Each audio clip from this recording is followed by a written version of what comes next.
Hello, hello, hello, hello! How's everyone doing today? It's Friday! Got the lo-fi music going. I've got a really shitty Timmy's coffee. I had a light bulb blow up just before stream, and we got a printer to unbox. Yay!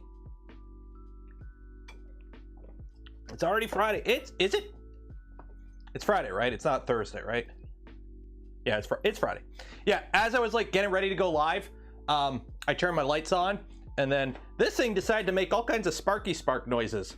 Yeah, so I had to fix that before going live because that's like the main light for the room. So yeah, so there's that.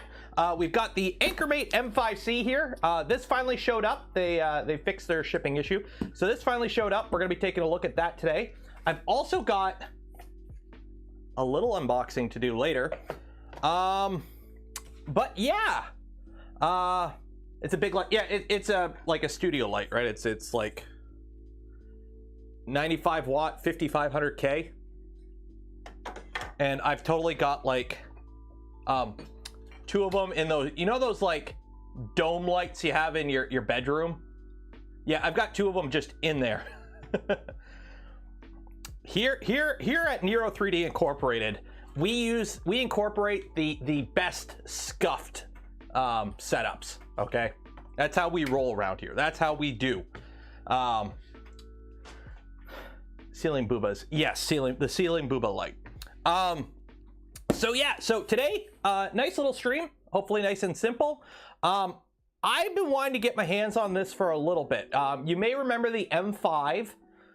Which was AnkerMake's first printer. So Anker, huge company. They've been around for a bit now. You probably know them from battery packs.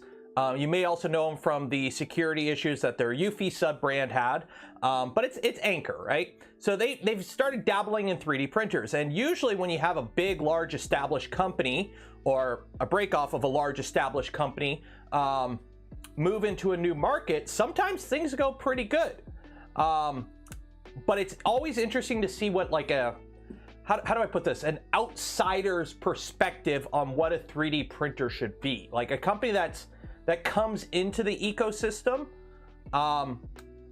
this late in the game and what their take on a 3D printer is. So some have had pretty good success. For example, the Bamboo lab machines. Bamboo, for those that don't know, is a company that is pretty much formed by all former DJI employees. That came in pretty late and pretty much knocked it out of the park.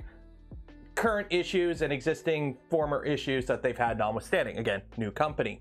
But they had a different take on the printer, and Anker's got their own take on a 3D printer. So I never got to play with the M5, but we have the M5C here, which is their new lower cost version. Because the problem with the M5, they announced it, they did a Kickstarter, which I don't support, and then like a week or two later, Bamboo announced the X1 and the P1P and completely danced all over Anker's parade. Because at the end of the day, the M5, while a current gen printer that could do current gen speeds, it's a V-wheel bed flinger. That was $1,000. So this is a lower cost version of the M5. So this is the M5C. Now, you may notice, we're gonna probably get into some things with this printer. We're actually not going to be printing with it for a while because we're going to take a look at this thing first, go through some things, and then we'll maybe push some plastic. So yeah, so that's what we're going to do. So before we get started though, just want to give a shout out to Polymaker because every stream we do give away a spool of Polymaker filament. Link for them in the video description. Enter for your chance to win. So this is a modern printer for the modern 3D printing era, for the modern plastic pusher. So let's get it out of the box and take a look. So I've been kind of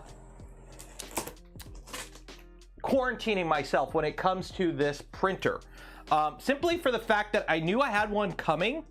So anytime I know I have a printer on the way, I tend to try to avoid looking up reviews of it.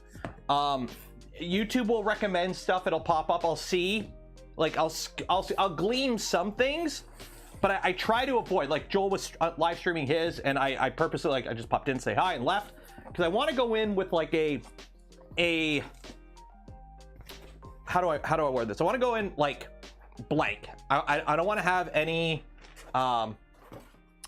bias going in based on other people's reviews. Now, one thing I have seen though, I don't know if this is just everyone taking Anker's, I know it's AnkerMake, I'm gonna call it Anker, marketing idea and ran with it, but I've seen a lot of reviews where they market this as the easy to use printer. You know, so easy my mom could use it, like that kind of thing. Like they marketed this, or at least the reviews kind of show that this is aimed at, you know, it's easy and you don't need to know about printing and it's super simple. So the assembly guide is in massive paper. I think the assembly guide takes up more room than the printer itself. Okay, yeah, okay, so that's the assembly guide. That's huge. We've got, ooh.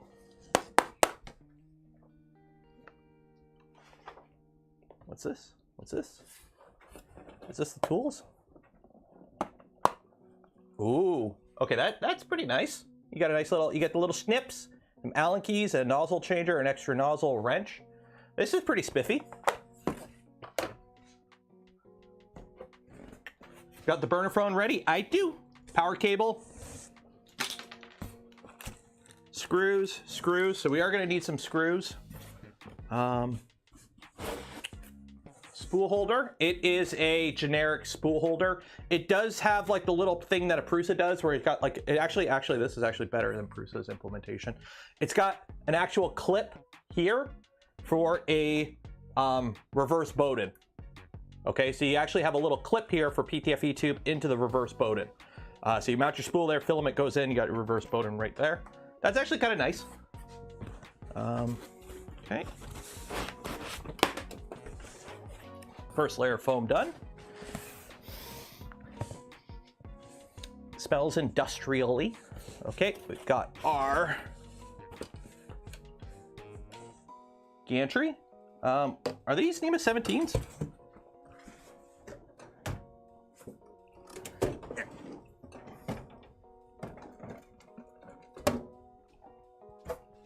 No, it uses NEMA 14s for the Z. We've got two NEMA 14s for the Z. Right, are these 14s? Yeah. So it uses two NEMA 14s for the Z. It's not an issue.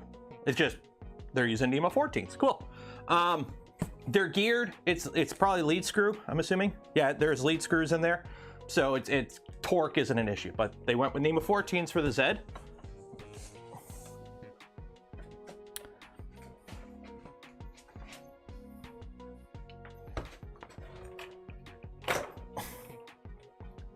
Okay, other layer of foam.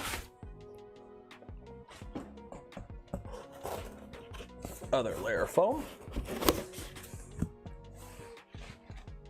And the base. Now, one thing I will say, this feels light, like compared to other, like, I don't know if it's just because I've been unboxing Core XY printers lately, because, you know, enclosed Core XY is so hot right now. It feels light, but I think it's just because it's been a while since I've unboxed a bed flinger.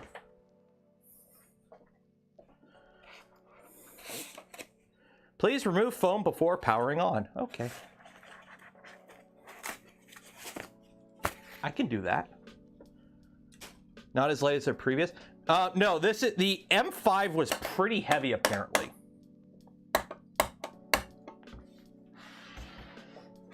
This is the only button. Okay, there's a power switch on the back, and you get a start-stop button. That's it.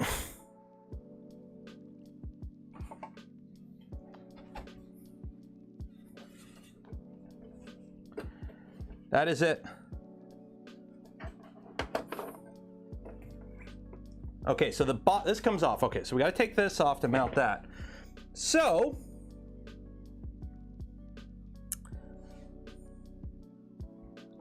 do we want to open this up and take a look at the electronics? Because I don't know if anyone's done that.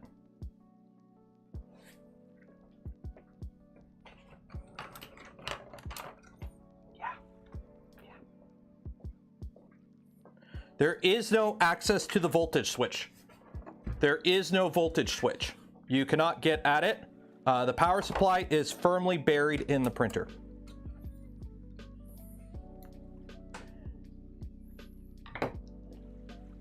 Don't void your warranty. On the product they didn't buy, sure. So again, I'll do the YouTube disclosure. This printer was sent to me by Anker free of charge. They are not paying for this review. They sent me on the printer on the condition that I take a look at it. Simple as that.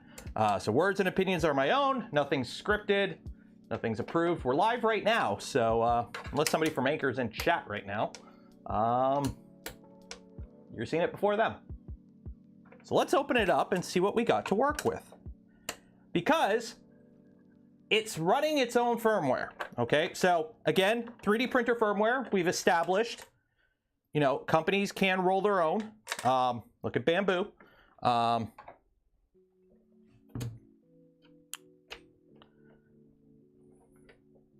So what do we got? We got a little reset button on the side and a USB-C.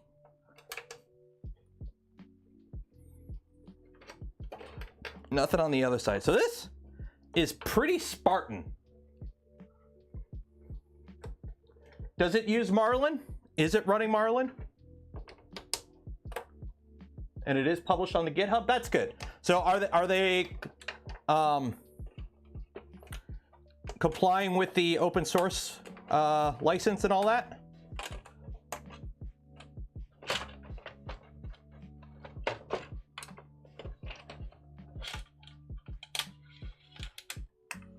Okay, that's nice and simple. Put this right there. Okay. That is very simple. Okay, so we got an NEMA 17 for the Y. Power supply is set to 115 volt. Yeah, this is a very simple interior. Non-standard controller board. So you're probably not putting Clipper on this anytime soon. So this is our controller board. The MCU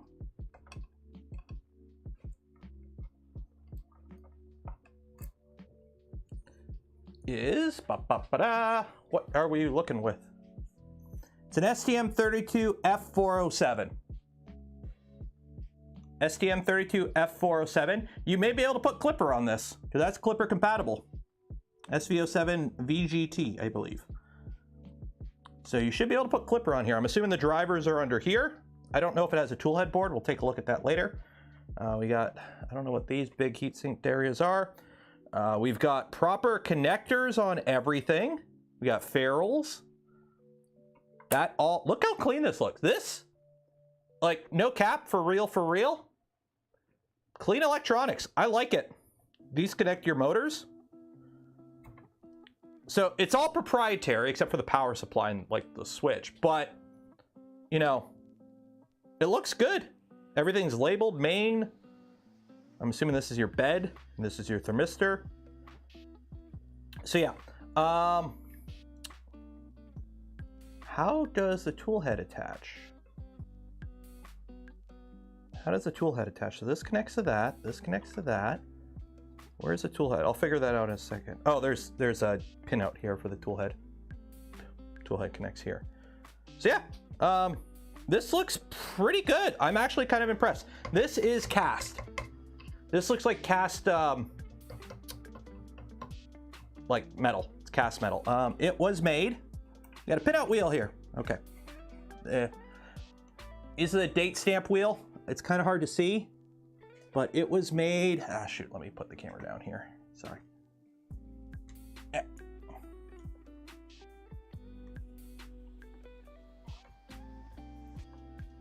22.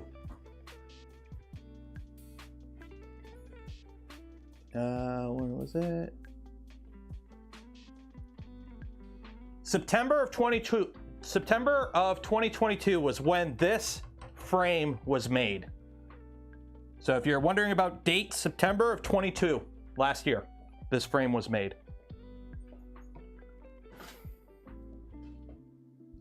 Crazy to get casting for the part. Yeah, it's kind of surprising, like why it's on. Like it's metal, it's not plastic. I'm surprised they didn't go with plastic. I know metal's more rigid. It's pretty thin. That's why you got all these ribs here for structural. But yeah, I'm happy. I think they did a pretty good job on this. The wiring seems good. Everything's properly managed. Everything. They even grounded the frame. The frame itself is grounded. So there's actually a ground here. So the frame is grounded. These are where the actual, you can see this is where the feet screw into. So yeah, this is pretty nice. There's even a little reset button there. There's a boot button, there's a reset. Now here's something. I don't know if this is the same controller they use in the M5, but there's a header here that says LCD and there's nothing soldered on. So I don't know if anyone knows if this is the same controller board that the M5 uses, but there is a spot here that's labeled for LCD, but there's no header on there. So you can't even connect a screen. Yeah, what do you got? You got 5-volt ground, TX, RX, clock, ground. Okay, so there is UART though. You got 5-volt ground, TX, and RX are pinned out on this controller. You may be able to fiddle a screen on somehow with that. I don't know how. And there's a little speaker. So.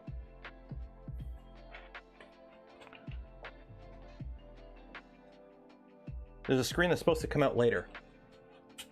But why? Like, screens aren't expensive. Like, if you're running Marlin, okay, here's the thing. If you are running Marlin on your printer, a 12866 or 12864 screen is $10. Okay? You can get the 12864 screen for $10. Okay? You can include that on a printer. I really don't like touchscreens on printers, okay? I know in today's day and age, you have to have a touchscreen and because it's marketing, whatever. I really don't. IDGAF, okay? When it comes to touchscreens on printers, okay? I personally don't even use the screens on my printers, right? I mean, I've got a computer right here that controls all these printers, except for the Ultimaker, which still has that busted benchy on it.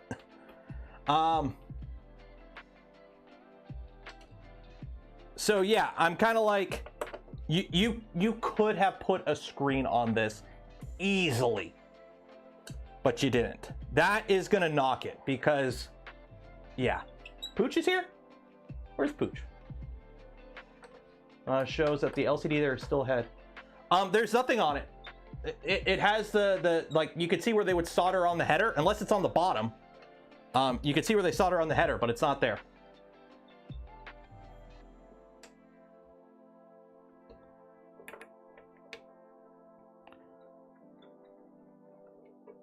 Yeah, $10 retail for a 128. There's no excuse to not have a screen on a commercial printer, okay? Yes, you can use your phone, okay? But that requires that you have Wi-Fi. That requires that you know, again, oh, hey, I want to home this printer. Versus, okay, pull my phone out. Okay, sign into my phone. Okay, launch the app. Okay, wait for that to launch. Okay, sign in. Okay, connect to printer, and home. Like,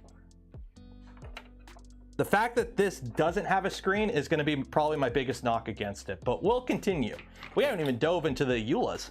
Okay, so this connects like so. The online dock to switch out the board shows the header. I took it apart in hopes to attach screen, no header. Yeah, there's no header. There's no header. They didn't solder it on the board. So I don't know if it's the same board they use in the M5 and to save like 5 cents they didn't solder the header on, but I don't know. Okay. So take out a box, open that. Actually, wait, is there a switch to get at that? Oh, okay. My bad. They do have access to the power supply right here. So if you need to switch it from 110 to 220, they do have the little switch there. Okay. Okay, so you drop that on and then you screw it together with M520s. Okay.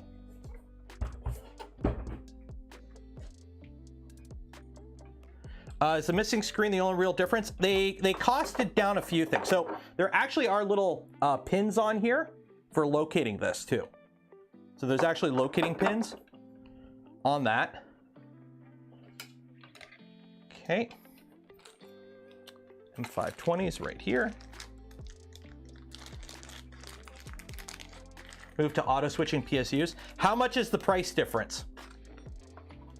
How much is the price difference on an auto switching PSU? I'm gonna use the Allen keys they gave me because, oh, they're not ball end Allen keys, never mind.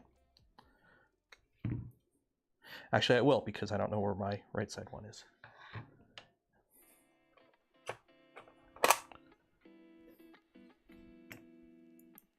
And these do have little lock rings on them. So that's kind of cool. They're nice to see. Okay.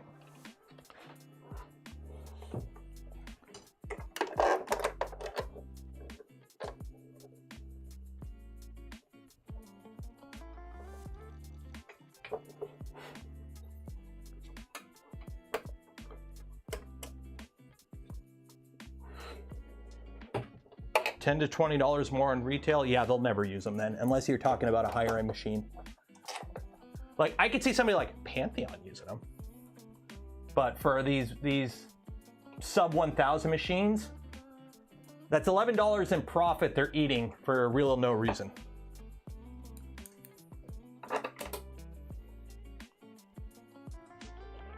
No, there is like a little panel that comes off the bottom, and that's how you screw them in, and this is also how you connect the motors. So the motors connect in here. So I'll connect those.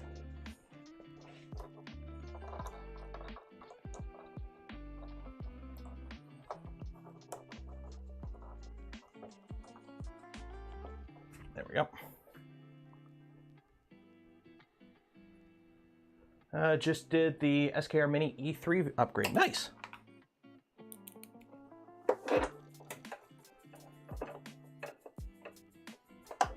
Oh, I already got a screw in that hole. The hot end is higher flow on the M5C. That's cool. Making a high flow hot end isn't really that hard. You just need a slightly bigger heater and a slightly bigger block of aluminum.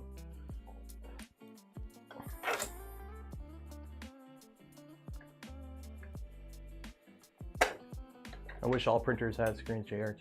Here's the thing, in my opinion, all printers should ship with a screen, all commercial off the shelf. Here's the thing though, half my machines that I build don't have screens because I don't really use them that often. But that's a personal preference. A commercial machine should have a screen, in my opinion. Especially machines that, you know, don't have Wi-Fi and whatnot. This one does though. So it's kind of like, this would be how I would build a printer. Because I'm like, you have a phone, you have a thing, but it's commercial. So more people probably want that screen.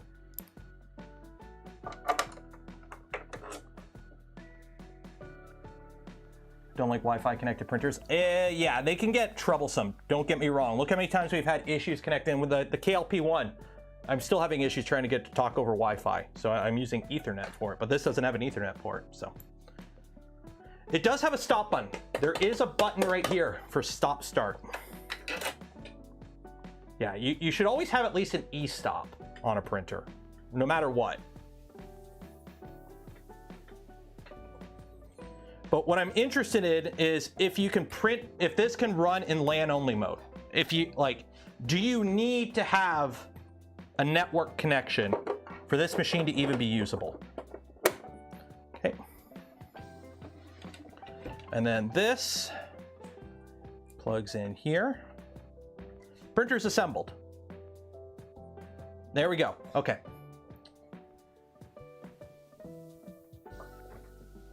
So we've got our tool head here. So this is, I'm assuming, okay, there's a filament latch. Single cable, I want to know what tool head board they're using. I'm assuming it's custom. How does this come off? Do they show you how to take that off?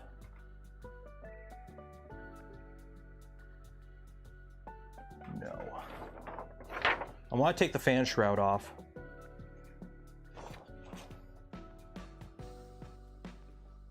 How's the V wheels?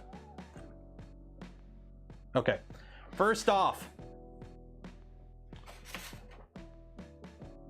friends don't let friends design printers with V wheels. This is a brand spanking new machine. Brand spanking new.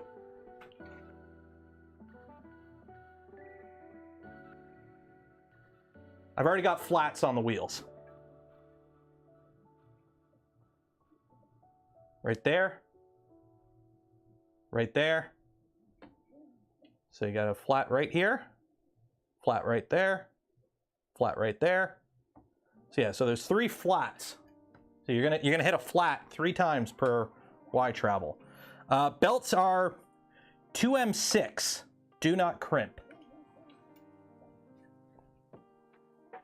Okay, how do I take this fan shroud off?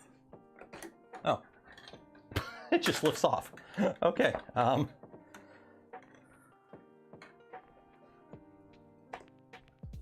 So we got a NEMA 14 extruder motor. It is geared. We got big fat gears. So these look like the LGX style large feed gears, and I think is it dual? Yeah, it's dual gear drive. So those look very similar to the LGX large feed gears. And then you got a controller board in the back. I'm assuming the controller board has its own driver for the stepper. I can't see the controller board. I have to fully disassemble it. I'm not gonna do that right now. We got dual 3010 fans, and we got a 4010 blower for the heat sink. That's actually not bad for disassembly. It just slides on, slides off. Wax on, wax off. You take the whole tool head off with 4 screws. I know, I don't want to fully disassemble the motion system until we get it printing. I do want to take a look. I'm assuming the stepper is in here.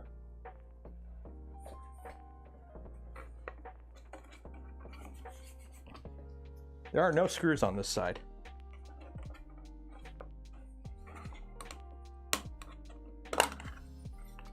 Okay, so it's a NEMA 17. So it's a NEMA 17. The drive gear is pressed on, so you're not taking it off. So it is a NEMA 17 in there.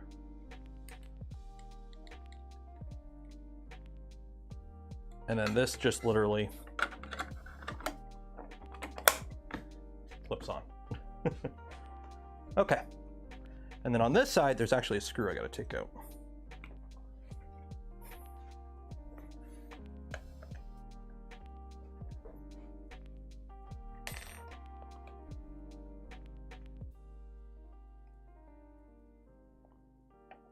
Okay, actually that feels really weird trying to take that screw off. Maybe I shouldn't take that screw out.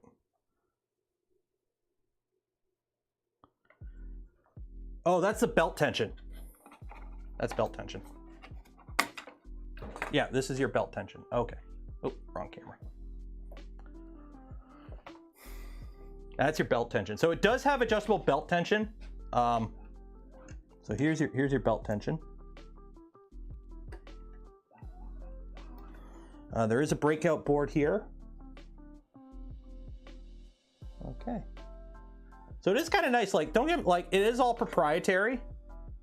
But like actual getting at certain parts, user serviceability wise, is actually quite easy. So for a fully proprietary custom design, it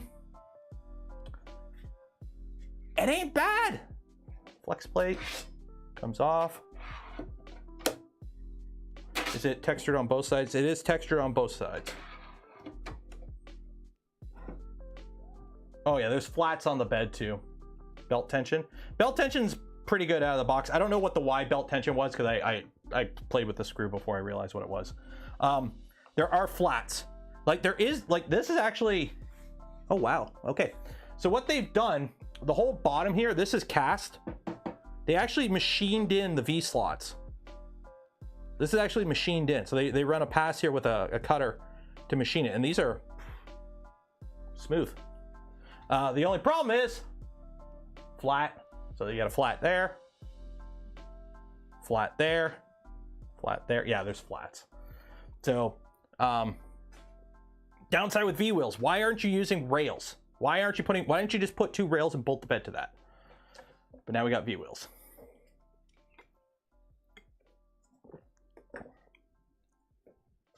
So there we go. Okay. So we've done that. We've done that. So we've gone through. The machine is set up. Let's put the gantry on, or the filament holder. Are that much cheaper? I'm assuming so. It's got to be, because honestly, V-wheels are the worst motion system you could use in a printer. Like they are empirically the worst, other than like going to Home Depot and getting some like cabinet drawer sliders. Okay.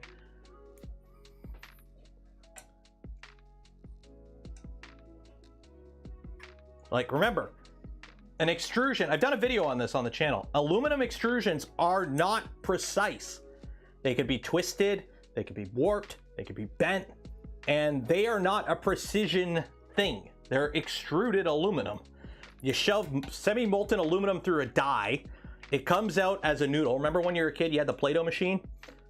Same thing. And then what you do is you grab both ends of this like 40-foot stretch of extruded aluminum and you just pull it tight and you hope that straightens it out. And then you chop it into sections. So using that as the basis of your motion system does not a precision motion system do. Open my vent here, it's getting a little warm in here. There we go. So yeah. And then this connects into here. Oh, there's a little clip.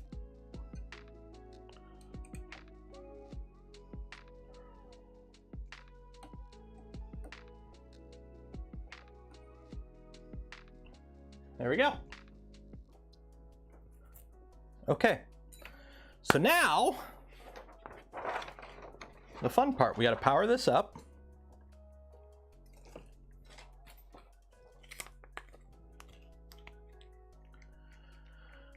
Mandela Rosework bed for VCBot 330. I haven't used it, so I don't know. I've got a Mandela Roseworks bed in my rat rig, and I like it. The only downside with the bed is, remember, it does have individual magnets, which for some people are a non-issue. But if you plan on running a bed probe such as the Beacon, I would recommend against it because you won't be able to probe the whole bed. And if you're running a bed probe that's designed to probe the whole bed fast, why would you use it on a machine that you can't probe the whole bed? Okay. So we turn it on. I'm hearing fans. So here's the problem. This is as far as we can go until we put the app on. Okay, so powering on, setting up the system. So it's beeping. So I'm assuming it's booted up. So right here, I've got what I like call my burner phone. It's a Samsung Galaxy S8. It has its own Google account for the App Store. And it has nothing else on it other than the fact it's connected to my Wi-Fi. You do you. I am not your mom. I'm not your dad. I'm not your parent. I am not that voice in the back of the head that tells you to do things. Okay, so you do you. Okay. When it comes to modern clouds, okay, remember clouds are just some other person's computer. All these new printers have some form of cloud. Now, whether it's on the minimal side, like a Clipper machine, where it's just pulling updates from a server from who knows where, because they're not running normal Clipper, to Anker and Bamboo, where you need to actually interact with the cloud to fully use the printer, or even in this machine, where you need the cloud to use this printer. Remember, it's not that you have to trust the company with your data. Anker, look up Eufy. Okay, this is AnkerMake, look up Eufy.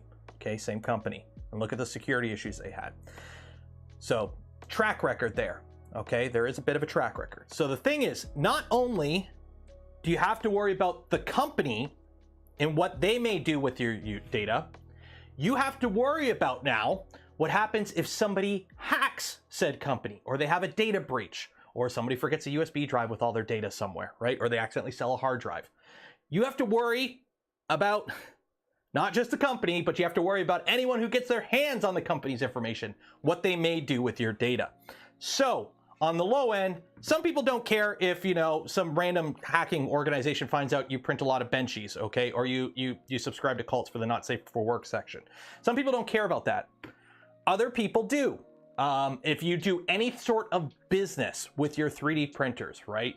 Especially if you got like ITAR certification or something like that, you really don't want to be using cloud service, or you have to take a real good look into it. So ask your IT folks at work. Anyone here works with a company that actually has an IT department that's actually a good IT department? I'm not talking like school IT department. I'm talking like actual legit company, big IT department. Talk to the leaders there and just kind of ask, if you don't know about network security, what could potentially happen with your data exposed. Because remember, these are connected to your home network.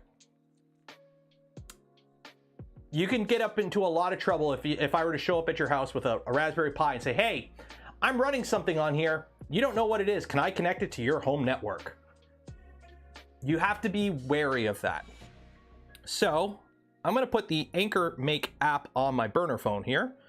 I don't run any of these apps on my personal phone, even like Bamboo Lab, even the Clipper apps, I don't run on my phone. If I'm connected to my printer, I'm connected just through a browser. So let's connect. So AnkerMake.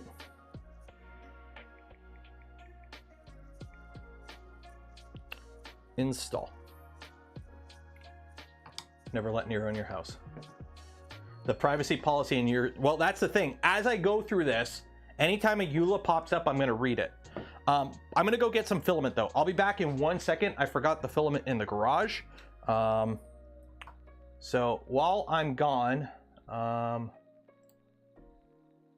baby's in charge.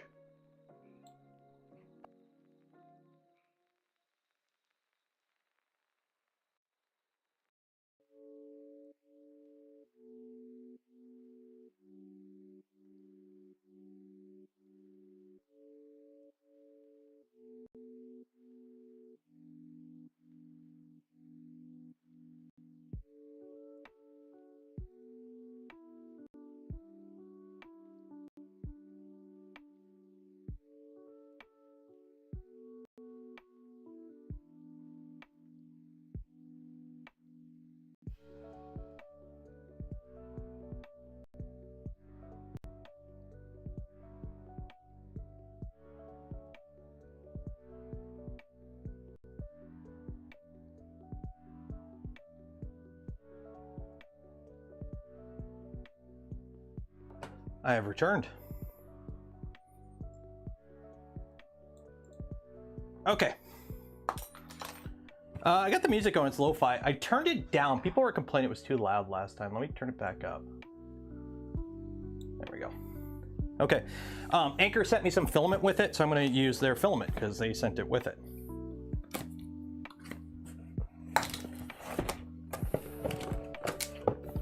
So I'm going to use, they sent me white and black. I figure use white, it'll show up on camera a little bit better. Non-resealable bags. Curious. So this was, they sent this. This doesn't, like, there is no sample filament in the kit or in the box, which, you know what? It's better that I'd rather them not send anything than the little. Okay. So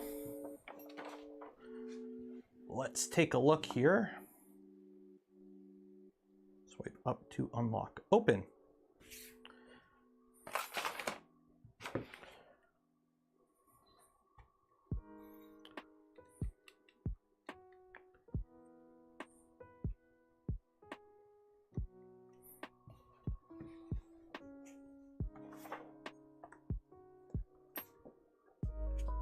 Does it have a clip in the filament? No, there's no clip in the filament, it just hooks through the side. You're about to use the AnkerMake service. Okay, please have the terms of service.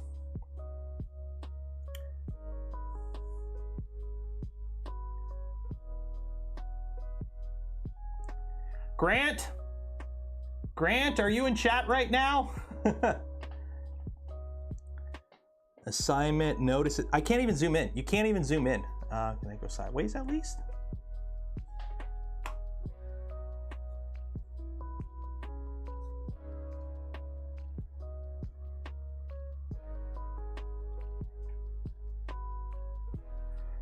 I could barely read this.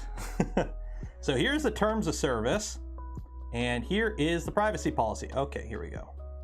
Intended audience, our apps are not directed at children under 13. Personal data collection. Okay, we collect or obtain personal data about you for the following sources. Data provided. We obtain personal data when those data providers. So when you register your account, they collect all that information that you use when you register. Data you make public. We may collect content you publish or otherwise manifest made publicly about us through our apps or platforms, your social media. So basically, Anchor can take this live stream and use it for whatever they feel like, apparently. App data. We collect or obtain personal data when you download or use any of our apps. Site data. We collect and obtain personal data when you visit our site. Registration details. We collect or obtain personal data when you use, register, or use any of our sites. Content and advertising information. If you interact with any third-party content or advertising on a site or in an app, including third-party plugins, we receive personal data with the relevant third-party providers. Third-party information. We collect or obtain personal data from third parties who provide it to us, e.g. credit references, etc. Creation of personal data. We also create personal data about you in certain circumstances, records of your interactions with us. Okay. Categories of personal data we process. Personal data, given names, preferred names, photograph, demographic information, gender, date of birth, age. So basically any information you fill out, they give you, or they take. Purchase details, payment details, data. So a lot of this is pretty generic. A lot of this you're gonna see in a lot of sites. I know there was a lot, they've redone this because they had something about like, basically anytime you use, like they've reworded this because at one point it was kind of worded in a way that made it seem like if you uploaded a file, they got to keep the file type thing. Sensitive personal data, purposes, processing, legal basis and processing. Yeah, there's a ton here. I'm sure, you know, Grant, if you're in chat, look at all data retention, your legal rights, like, so yeah. Kind of nice, you know, to just take a printer out and you fully own it and you don't got to worry about anything. Anyways, so, okay, cool. I've totally read all that and I've had my lawyer review it, except, so I need to make an account.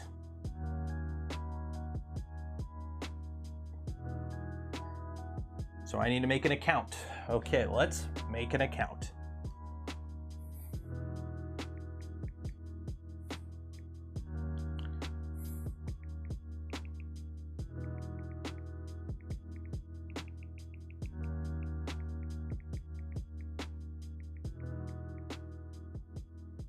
Password error. Why are you giving me a password error? Do I have to use a bunch of password rules? Okay, password rules. Must be 8 to 20 characters, must contain uppercase and lowercase letters, numbers, and special characters. Okay.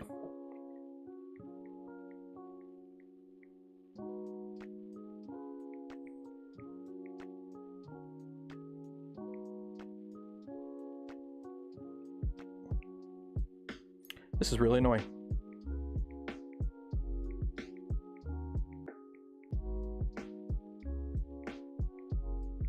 There we go.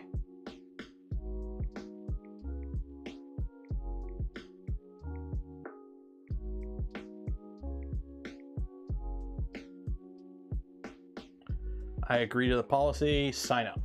There we go. Should use a password generator. I should, but I don't have that like on my phone or anything. And I ain't putting any of this on my computer. So check your email to activate your account. Okay, let me go to that burner email that I use for all this stuff. Okay.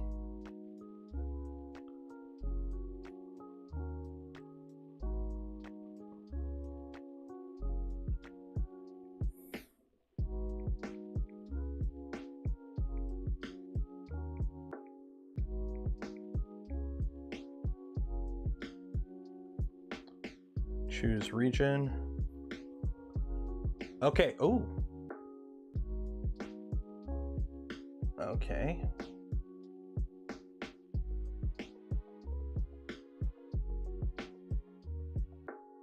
You cannot access your device if you choose a new region. Okay, confirm. Try. Okay, I gotta verify my email address. Gotta put in my verification code. I really don't want to install anything on my computer, or at least this computer. I need to do what like Tom does and have a laptop for this kind of stuff. Account activated. Okay. Sign in. It better remember your password. Okay. Okay. So we got no printers. Add printer. M5C. Oh, wait, actually, let me go back. Continue. Cancel. Cancel. Exit. Okay, add printer. It looks like there's a third option there, but there's not. Okay. Button, okay, next. Device location, see, okay. Needs to request your camera permission to scan the QR code, okay.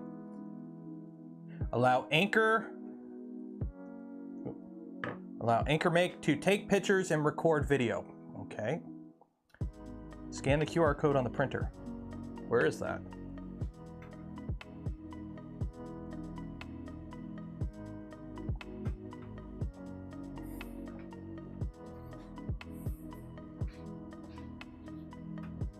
Where is the QR code?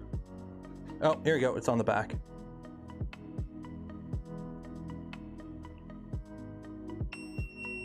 Oh, it beeped. Please press the button.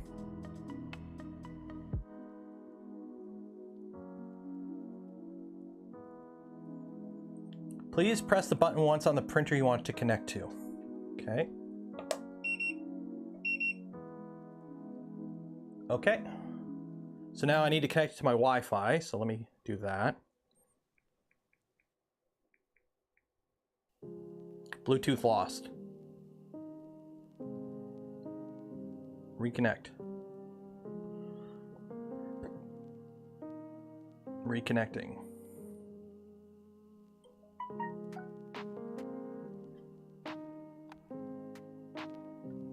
Connection unsuccessful. Reconnect. Okay, we're reconnected. Okay.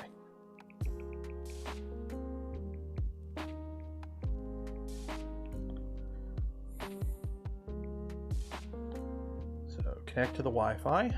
Connecting to the network. Almost done. Please wait a little longer. I would show this, but like I really don't want to accidentally leak personal information. Printer added to your account. Next. Name your printer. AnkerMake M5C. Done.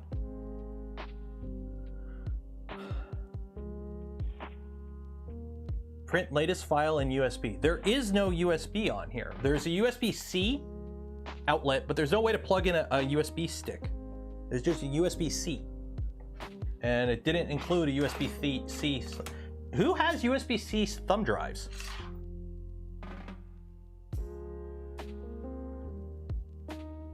Okay, so you have one button, and so when the printer is idle, a single tap prints the latest file. You can change that. Okay, double tap is reprint last file. Hold for 3 seconds is auto level. When the printer is printing, one tap is pause continue. Double tap is none. Hold for 3 seconds is stop printing. Okay, all done. So that is the printer. So let's home it.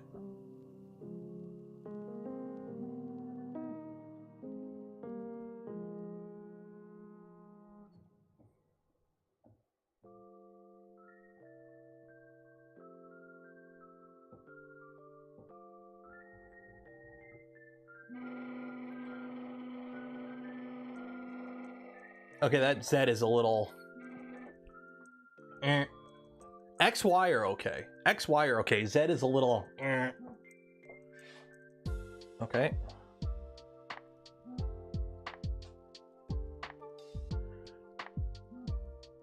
Okay, how is it home? Does it use the nozzle? Auto level. Leveling is 49 points. It takes 10 minutes. Okay, we're gonna auto level the printer. Okay, it beeped at me. Okay, it's heating the bed and the nozzle up for this.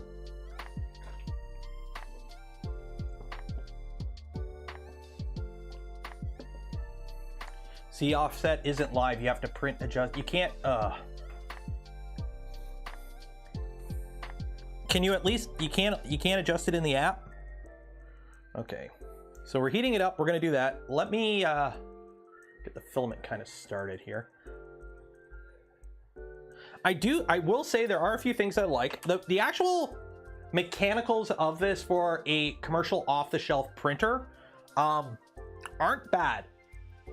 I don't like V wheels because it already has flats on both the Y and the X and Y V wheels. Already have flats on them. But the actual like manufacturing of this printer ain't too bad. I do like how they got like the little revert. Okay, they use the really tight Bowden tube for this. No, this should be like the loosey-goosey 2mm ID stuff. Okay, or 3mm ID, 4mm OD. You don't use tight PTFE tube for your reverse Bowden. That just causes undue friction. And they're using the somewhat tighter stuff.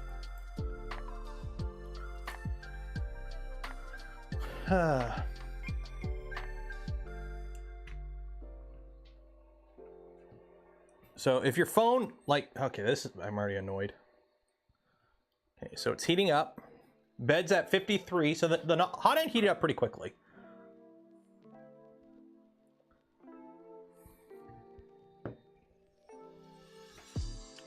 Yeah, perfect app. That's why other V wheels come loose from the factory. Yep. You can adjust Z in the app, just not live. Okay.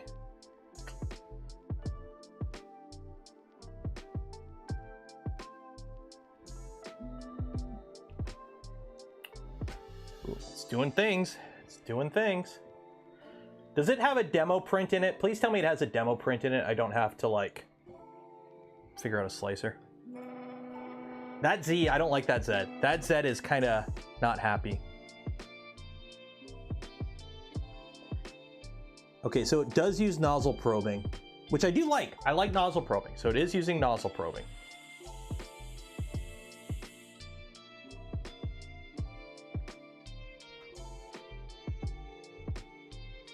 What is it doing?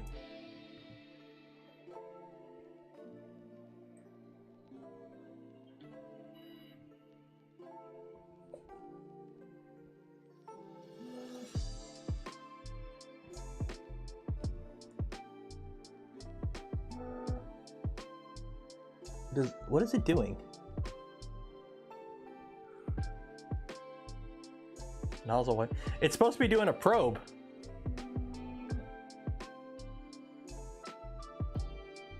It's supposed to be doing the bed probe status.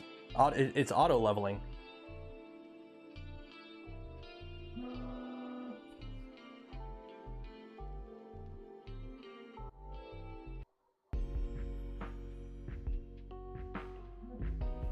I don't know what it's doing.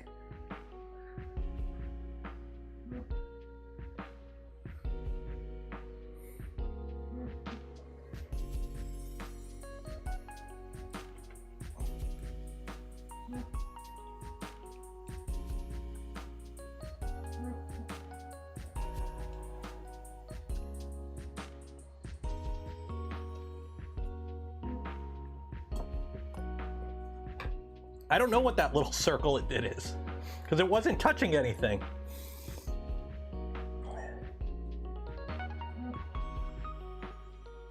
Is it inscribing something like Eldrick here? Are we trying to summon Cthulhu? If this thing summons Cthulhu, that's going to take some marks off. Wiping nozzle before nozzle probes to no booger. Ah, maybe. It could be. Like, it's not loaded with filament. Like, it's factory fresh, but.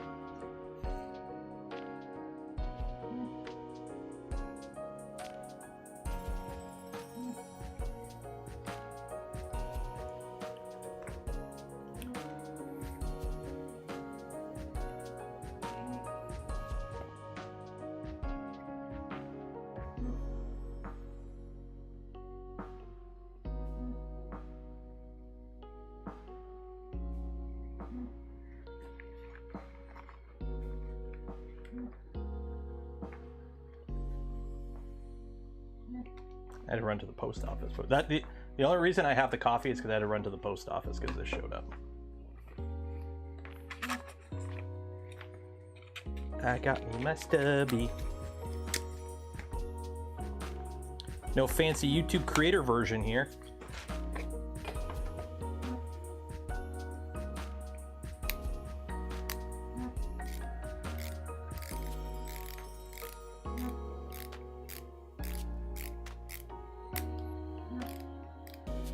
What? It feels a little bit heavier. No screen and only an app guarantees you can't use it for business. Nope. This is a non-business printer. This is... Where's the other? Oh, I have it in the garage.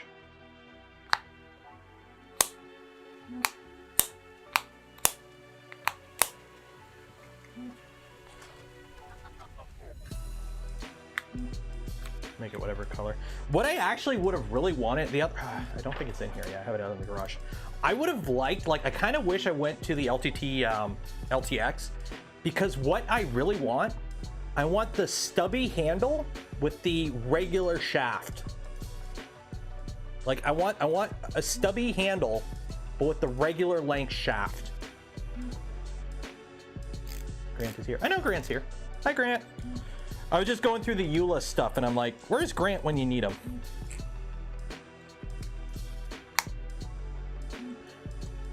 So I'm gonna put a mid-size hex, or mid-size Phillips, a single flathead. And how many I got? 1, 2, 3, 4 left. Good thing I bought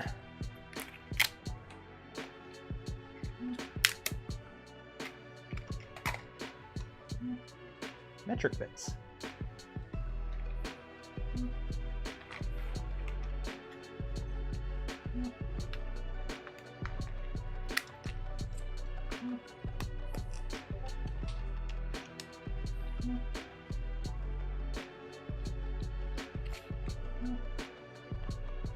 So we'll put a 2, 2.5,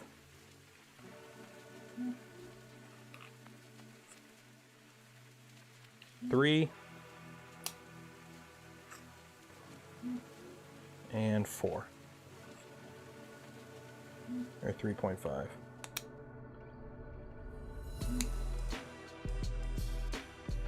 And 4. There we go. I'll take the Phillips out. The odds are I probably won't be using this with Phillips. There we go.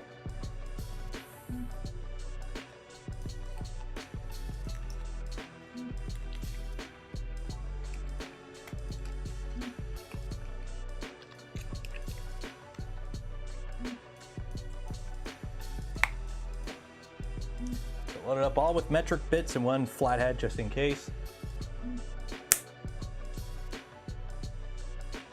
Voila. 1 liter Peter, thank you for becoming a member. So while it's doing this, it's giving me an estimate of how much time left. 1 minute, 53 seconds remaining. I don't, no, we're at 31 of 49 locations. While it's doing this, if you haven't yet, make sure you enter for your chance to win some Polymaker filament. Link in the video description. Every stream we give away a spool of Polymaker filament. And while you're down there, don't forget to enter, or correction, while you're down there, why not check out the Polymaker website? There's links in the description, affiliate links. Don't cost you anything extra, go a long way in supporting the channel. Z movement seems to be getting quieter. Maybe. It's also not doing any big movements too. So it's got a little light here That's just a light. And then we got this little, I think this is Wi-Fi connected. So all you got is like a little light for Wi-Fi connection, and you got a single button and it beeps. That's all you get off the printer.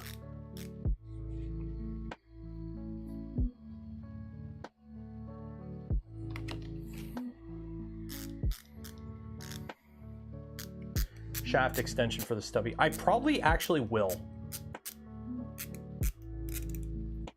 Because the biggest issue with the full-size screwdrivers was anytime you were like, you're trying to get in a tight space where it's like, on a V0 build, this is really the full-size too big.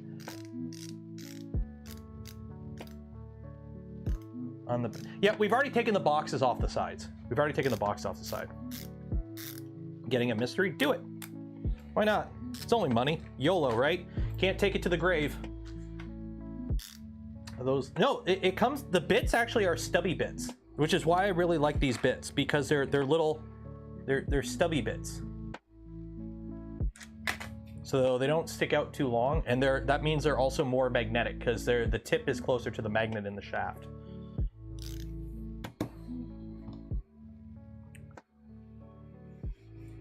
Okay, we've got 46 of 49 probe points probed. I'm hoping there's demo G code on here. I really don't want to load up a slicer to make some slice files. Let me see. There's got to be. I've got to have an adapter. I've got to have a USB A to B adapter somewhere. Yeah.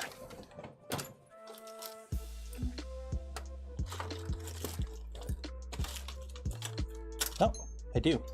I do. Okay. So that's done.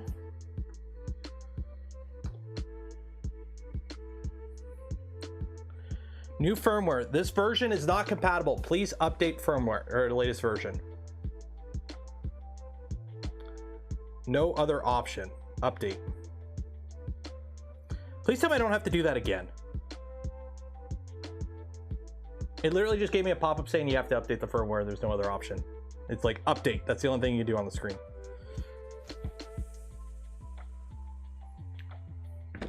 I just want make plastic boat. And it doesn't come with a USB drive.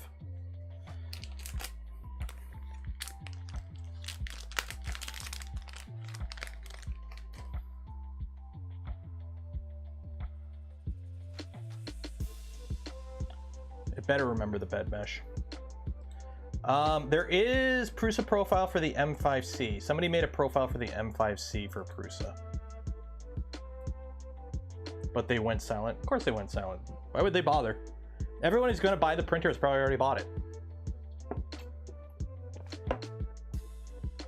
Does it come with blue strips? No, even better. They're black. I will say this little carrying case with the tools is actually kind of nice, I will say.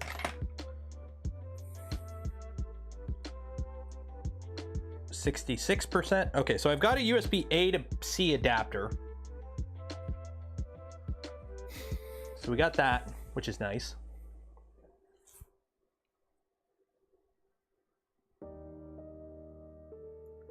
So is there demo G code I can download? So let's look at their website. Okay, so here's the website. Okay, make quality prints. Okay, so 300C, that's standard. 0.1. Okay, anytime I see this, don't matter. Okay, it's a NEMA XXX with a lead screw. It'll go down to 0.002 if you want. It's micro stepping. So layer height precision means absolutely nothing when you see it. Pretty much all metal hot ends go to 300C, and 35 millimeters cubed a second is pretty good, and 500 millimeters travel. Top printing speed. That okay? Oh, it's beeping at me. Please do not shut down. Device will restart automatically. Okay. Multi-material. So they have an add-on, but it's not available yet. So again, it's like when I was calling Prusa out. Okay. Don't advertise the printer as having things until it actually has it. Okay. So it doesn't, or unless it's like, okay, wait, is this multi-material? Okay. Multi-material, not multi-color. Yeah, okay, so they're advertising multi-material, even though most of us, I read multi-material. That's multi-material, MMU unit. No, it can print multiple different types of material, which all printers can. So that's just kind of meh. They are working on a multicolor thing for it, but it's not out yet. Firmware slicer app. So there's your specs about it.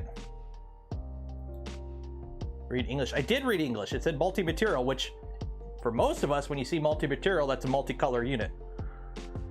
AI recognition. So this doesn't have any of the AI stuff. There's no camera. There's no camera on this one. There's your specs. And there you go. Here's your beta testers. How-to videos or reviews. And if you want to add it, it's $6.99 US, which is like, what is it, 400 something American dollars? Firmware update complete. Okay, cool. So, home. Lack of cameras for the better. In my personal opinion, an ESP32 camera module is not that expensive. Okay, there are ways to put cameras on printers that are even running just Marlin. Any printer above, in my opinion, $500 in today's day and age should have a camera on it. I don't care if it's 1 FPS. I don't care if it's 1 FPS. Modern printers, modern mid and up tier printers should have cameras on them. Yeah. If you're spending $1,000 on a printer, it should have a camera on it. I really don't care, because that's just kind of today's day and age. You should have monitoring. You should be able to remote monitor a printer nowadays. The fact that you still have to buy a Raspberry Pi Zero or whatever and still octprint on a $1,000 Prusa Mark IV, at least the Prusa you can monitor them remotely without a camera. Now, if the Prusa Link had an ability to add an IP camera, and then you could add an IP camera like a ESP32 cam, that'd be okay, but they don't have that feature yet. So really, modern printers should have cameras, especially once you start hitting 1,000. The fact that the Prusa doesn't have a camera irks the hell out of me. Okay, so let's try and add filament to this. Okay, so we want to nozzle, set it for 220.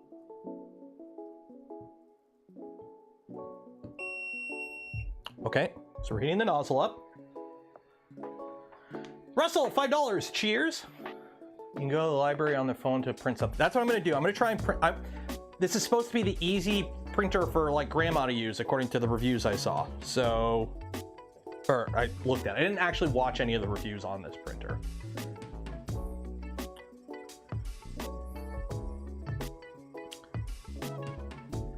So if you're wondering what the actual app looks like, printer is idle. You got your heater controls, then you got extrude, retract, your Z offset, which you can adjust. Hopefully you can adjust that mid-print. Your moves, your homes, auto level. Okay, so I want to extrude filament. So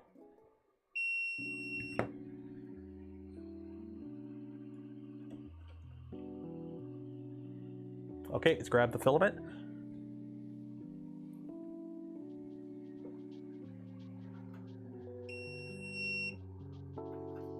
Extrude again. It's pulling the filament in. Oh, there we go. We got plastic. Okay, cool. Turn the nozzle off. So I want it to retract. Okay, you can only... I like to retract filament 5 mil after it's done extruding so you don't get ooze. You can only move filament anywhere from 20 to 200 millimeters. That's it.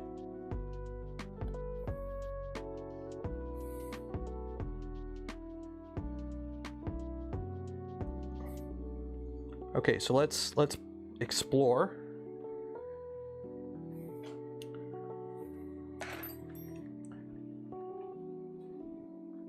Models, Chinese Dragon, Castle. So these are all models on their site. They're all by a guy named 3Woo. Print. No printable files fans. So internal, anything internal? So there's nothing internally.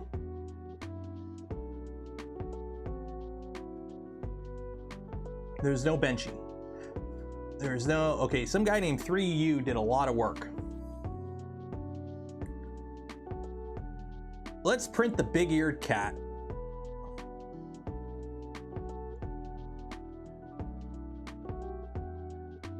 Model ready to print, no slicing or modding, and this is fast mode.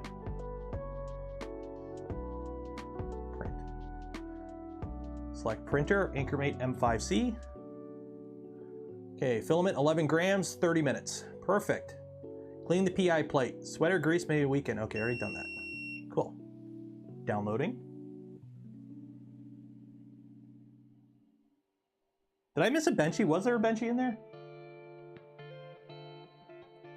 Did they pay me? Zombie, nope. I am not being paid at all. All they did was send me the printer. Well, actually, first they sent me a box of nozzles, and then they sent me the printer. So if anyone needs 0.2 millimeter nozzles for their AnkerMake, I have 10 of them.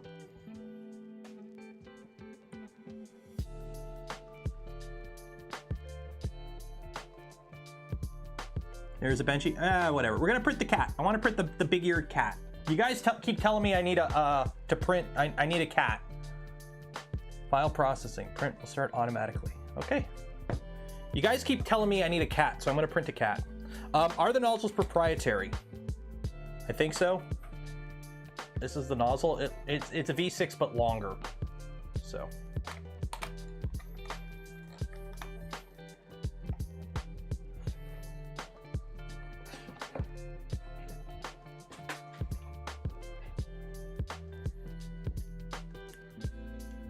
Custom thread on the nozzles? Okay, then they're proprietary.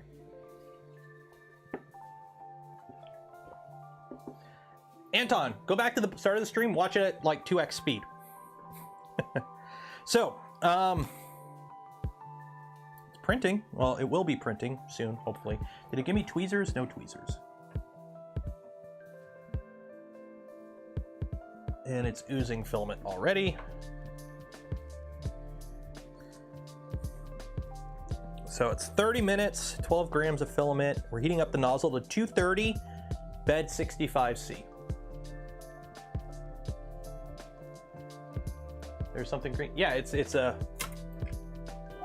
part of a benchy that disintegrated because what happened was I don't have a spatula in here. I gotta go get it. It's in the garage. But Ultimaker changed the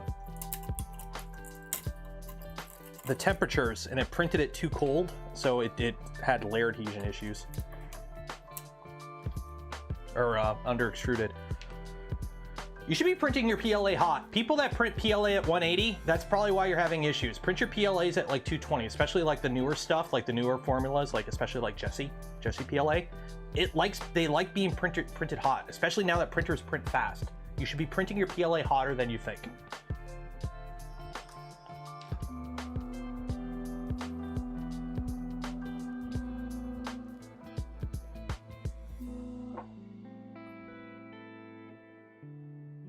So I may have to adjust my Z.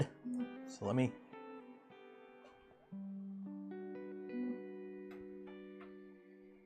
So it's doing a little tappy tap.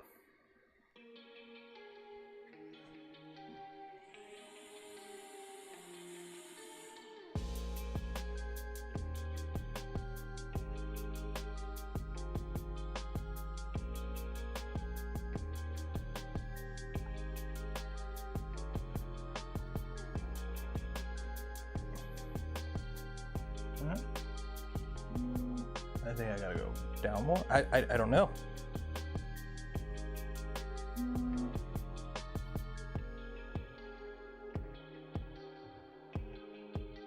It's barely extruding. I gotta go down more. Z offset, down. Printer is busy. Please try again later. Okay, you can't live adjust Z apparently.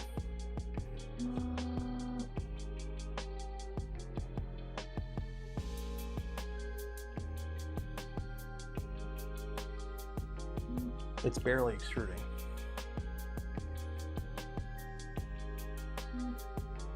I don't know what it's doing. I don't know what it's doing.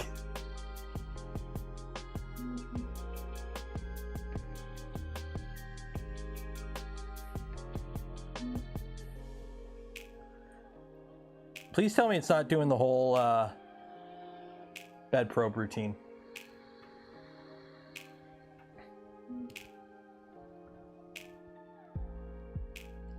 I think it's doing the whole bed probe routine again.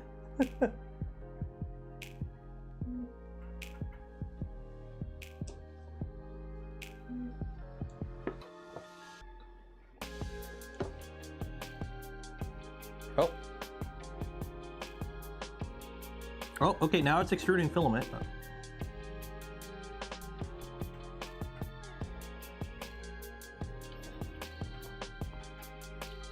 Okay, so that's their startup routine, I guess.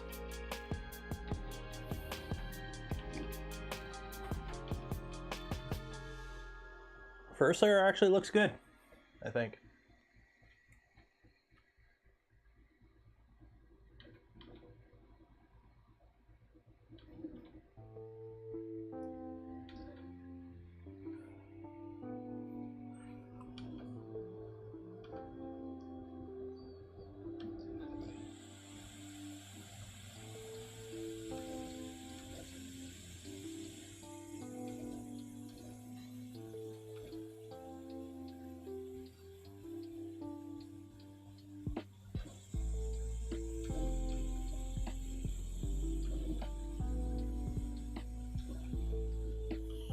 It's actually not too bad. It's much quieter than the KLP1, that's for sure.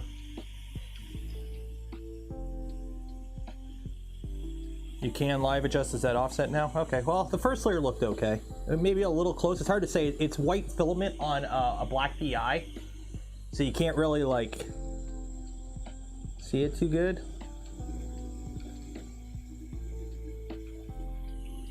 Noise-wise, it ain't bad. It's definitely quieter than the KLP1, that's for sure.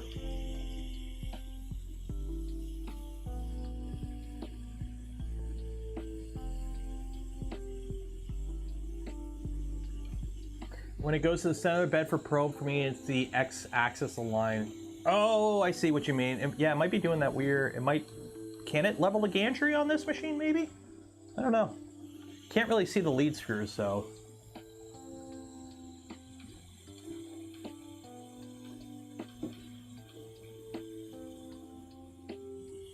The fans aren't too bad.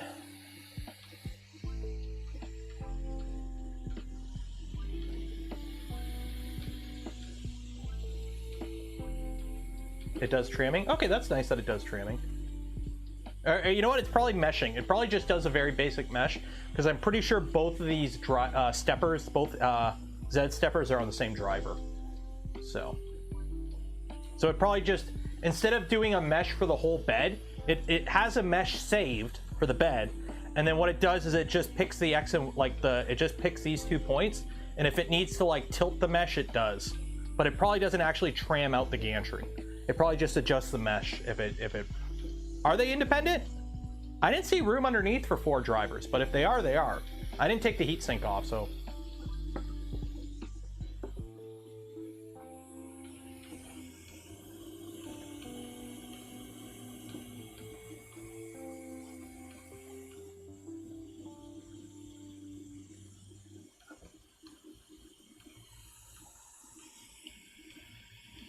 Nate, he did a full teardown? Okay. Oh, okay then, yeah. Well, that's good. That's something you don't see a lot of. A lot of printers don't bother with, especially commercial. Actually, this might be the first commercial off-the-shelf machine I've seen that does gantry tramming. Most of them don't bother with it. Most of them don't bother. They just do a mesh, or they do the Prusa thing where they just ram it into the top and call it a day, and that levels it out. So yeah, if they're actually doing a gantry tram, good on them. Good on them. Like a machine this size isn't really needed. It's as you get bigger, it makes more sense. Like what's that 500 millimeter one that everyone like Joel was unboxing or whatever? SV07 has it? Okay. I see. Here's the thing. I passed on the SV07. They offered me one, and I'm like, nah, I've got no interest. I put Clipper on an Ender 2.5 years ago, 3 years ago, so I passed on it.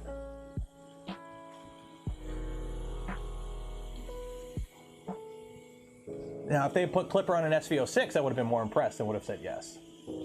But mechanically, the SV07 just doesn't impress me, so I passed on it. Can't just slap it. Clipper is not Frank's Red Hot. You can't just slap that shit on everything. Doesn't always work. And this is coming from a guy who loves Clipper.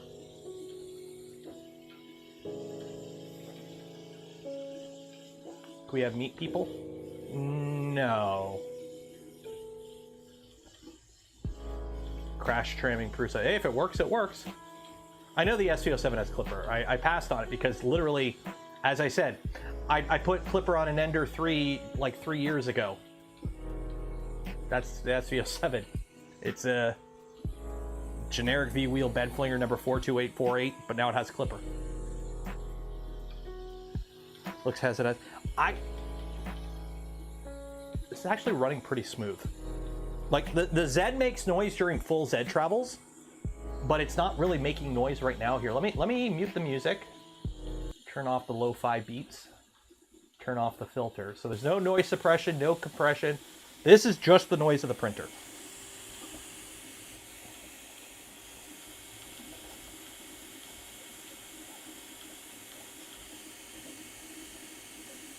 That ain't bad for a high-speed printer. You're hearing belt noise. You're hearing the V-wheel noise. You're hearing the fan noise. You're not really hearing the drivers. You're not really. There's no abnormal bad noise, I would say. Like the KLP1 has some weird, funky vibrations. More fan noise than anything. Yeah.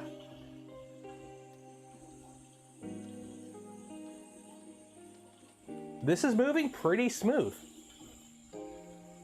I've got a feeling this printer will be one of those, I like it mechanically, but there's some decisions the company made that I don't like that are holding it back.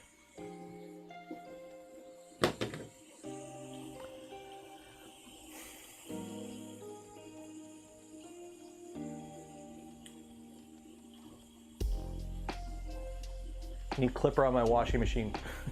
I need to put Clipper on some of my drones. They got STM32s in them. So downside is this isn't enclosed. This isn't an enclosed Core XY. I know, shocking. So printing stuff like ABS, ASA, that kind of stuff is going to be a little bit of a problem. Yeah, I know of the 100.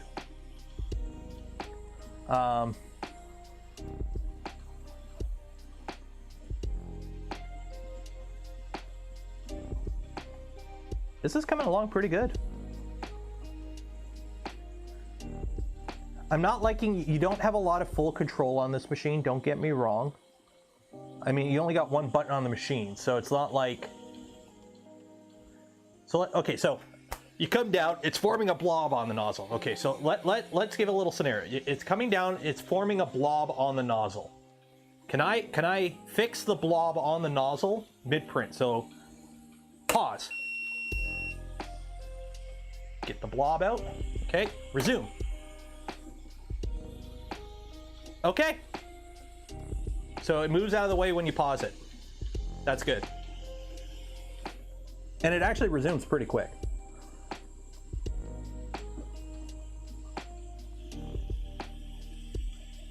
That's a fast resume. It's running Marlin. That's the advantage of Marlin. So don't get me wrong, I love my Clipper, but when it comes to instant reaction, you can't beat like Marlin. And I think RepRap has the same behavior.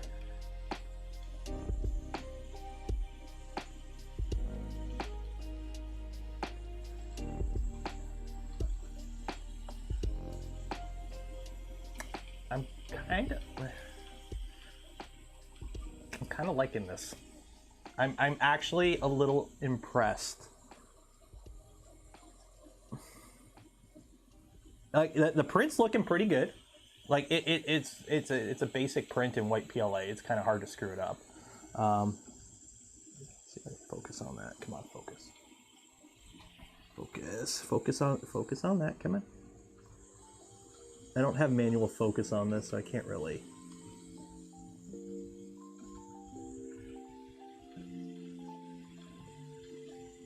No, don't focus on the background. Focus on that.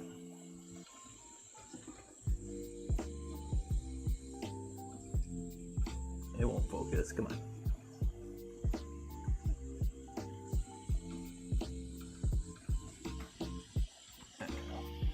It's focusing on the background. I need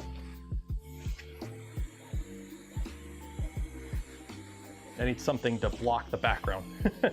Ah, that'll do. Slide this forward. There we go. Okay, so now focus on that.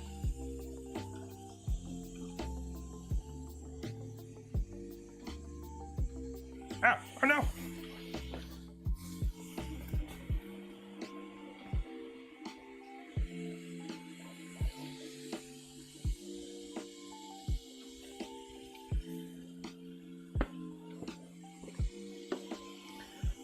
I'm actually, yeah, if the print's out of focus, it's not, isn't a bad printer. I had to pitch myself as new to 3D printing. Like, that's why I try to go into these. Like, whenever I do unboxings of commercial machines, I follow the instructions. I act dumb. Like, if I'm like, oh, hey, you know, this is how I normally do it. No, I follow the instructions, and I'm little Timmy, and it's Christmas, and I got my first printer.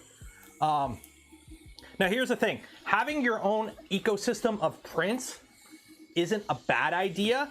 The problem is that's kind of gating a community, right? It's a gated community. It's like going back on the internet, right? You didn't go on the internet. You went on AOL, right? So you didn't go on the internet. You went on AOL, and the AOL homepage had everything you needed. Why bother going to the internet? No, stay in our gated, walled community.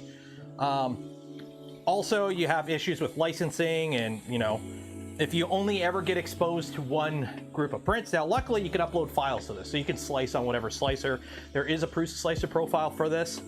So theoretically, you should be able to use this like pretty much any other printer. The only difference is you have to use it through their app. So let's use CompuServe. Exactly.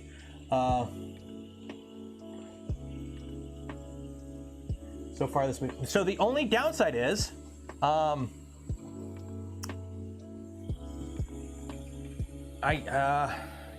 was gonna go turn my router off, but I can't do that. I think you need Wi-Fi for this printer to work. I don't think, because right now I'm connected via Bluetooth, or correction, I'm connected to the over the internet, I believe. So let me, that's an ad printer, M5C. So I'm connected to this via Wi-Fi. So I don't know if you can control this printer via not Wi-Fi. You can connect to it via Bluetooth. So if the network is down, what I think you can do is plug in a USB-C thumbstick with a file, get your phone really close to the printer, connect to Bluetooth, and then print from the thumbstick. I think that's the only option you have if you don't have Wi-Fi. So you can use this without a network connection. It's just more of a pain, which, you know, a button would be really nice, because you do have the option. Screw that, I'm just gonna keep falling. Settings, button settings. Okay, so what you can do, yeah. So if you plug in a USB drive with a file on it, if you push the one button once, it'll print the latest file on the USB drive. Okay, and if you double tap, it'll reprint the last file. So you could control this completely without a phone, very basically. So if you know the internet's out and your phone battery is dead, and you had a file on a USB that you needed to print, you could do it, but you're not going to get any status updates. It's just going to go, and if it goes, it goes, and if it don't, it don't. Yeah, I could kick the printer off. Nah, no, we've already figured it out. You can use Bluetooth.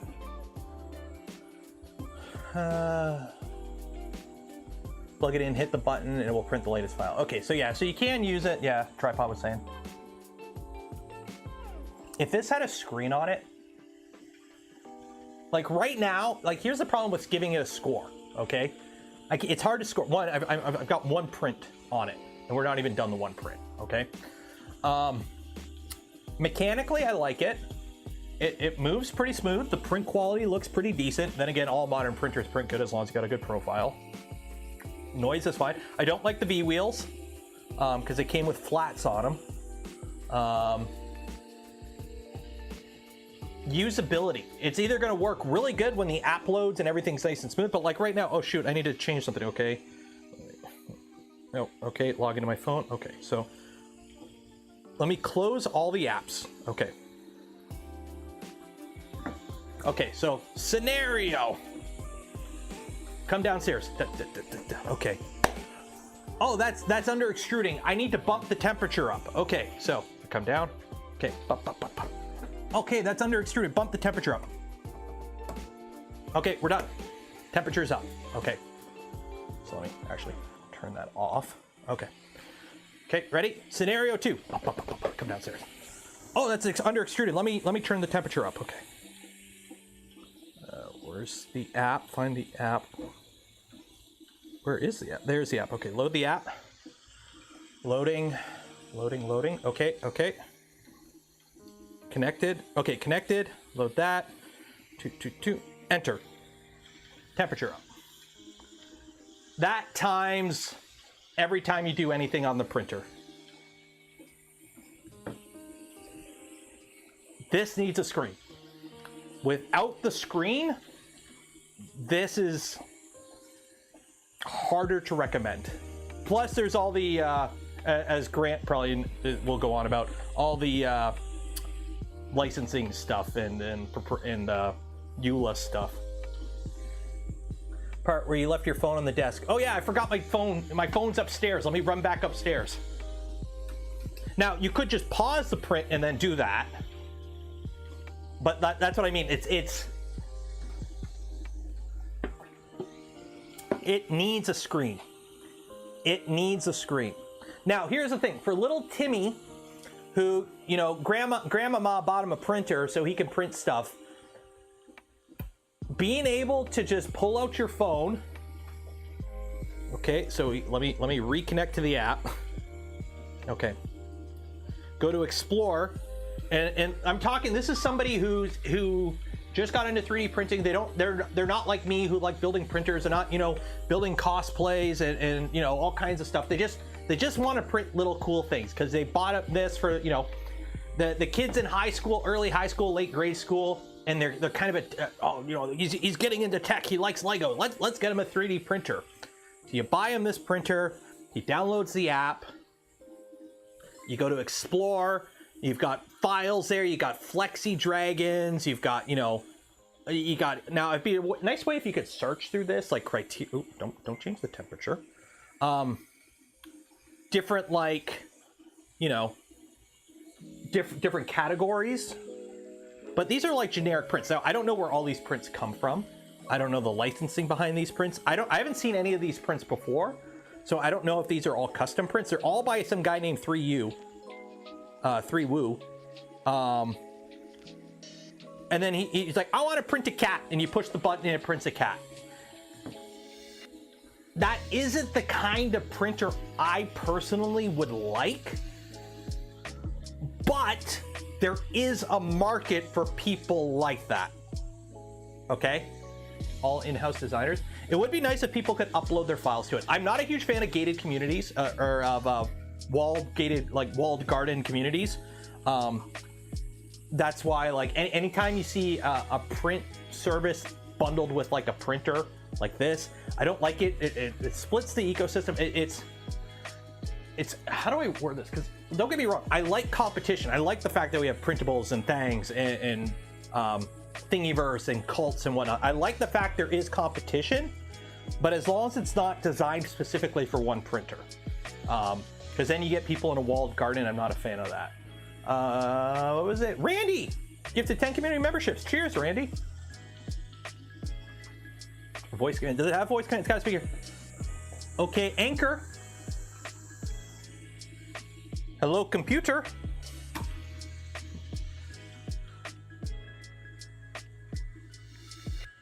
You can control the printer from a web browser. Can you? Let me pull it up. Does it show up on my network?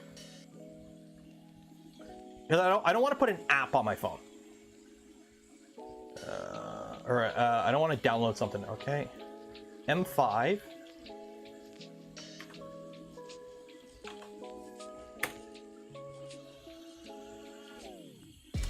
Okay, you can't just connect to it in a browser, it looks like.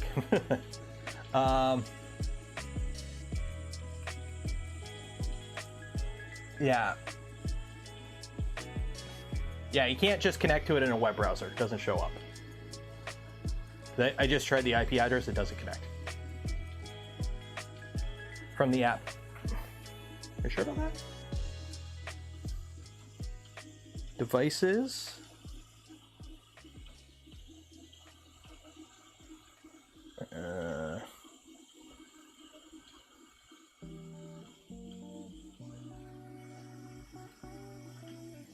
That's the MAC address. I pulled up the IP address from like what's connected in my router. How do you get the phone is not connected to the internet? Yeah, I'm connected to the internet. What are you doing? Share printer?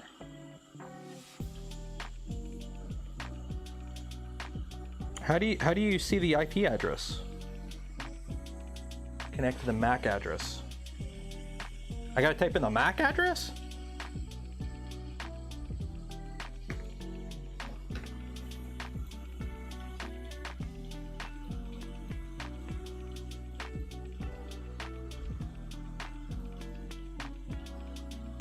I've never had to connect to a MAC address before. I can copy it.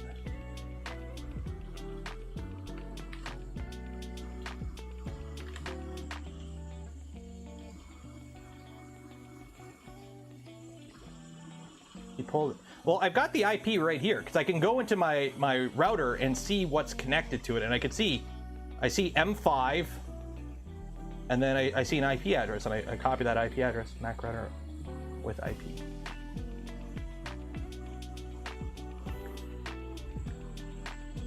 That's kind of annoying because the MAC address is kind of big and annoying. Anchor management, which works for the M5. Okay. So there is ways you can control it from your printer, but you still need to connect to it over Wi-Fi. That's the thing. Do you have a bed wobble?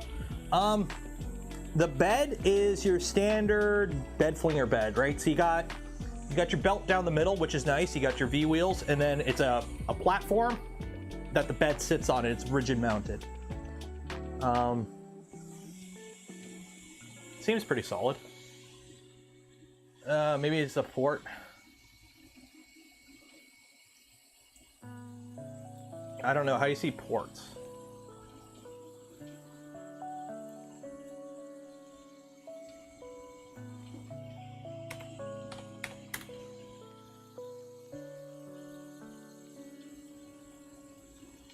How do you add a port?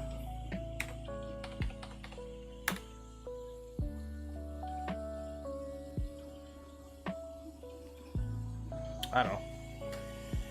The Mac vendor is Fantasia Trading LLC.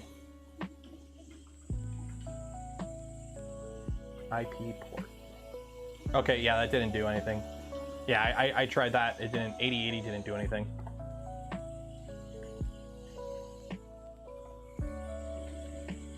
CAD's almost done.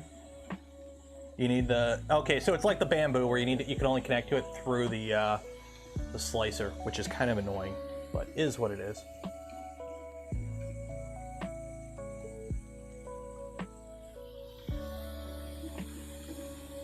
Because if this was running a web browser interface, that would give it a point up in my opinion. Because then you could, because here's the thing. What's really annoying is if you're like me and you don't want to install proprietary software, right?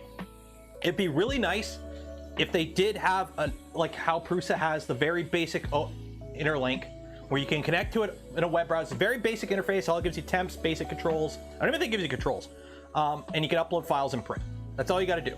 So if you can do that with this, slice something in say Prusa Slicer, because it ingests normal G code, upload it through the web browser and hit print, that would give it enough. But yeah, people are, will Orca connect to it? I don't think so. Because it's running Marlin. It's not running anything fancy. Let me pull up Orca Slicer here.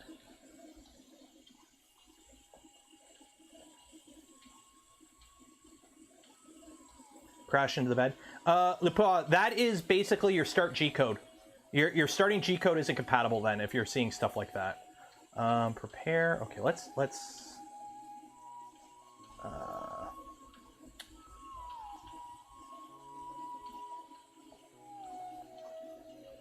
will not connect this time. Yeah, let's try.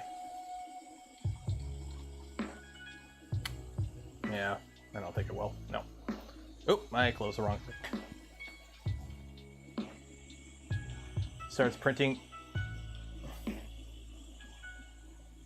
Something's being tested. Okay. Yeah, as long as they have like non-restrictive EULAs and they don't. But here's the thing: pretty much everyone, EULAs are pretty standard. It's just as long as they're not like scraping your data for malicious purposes or collecting things they shouldn't.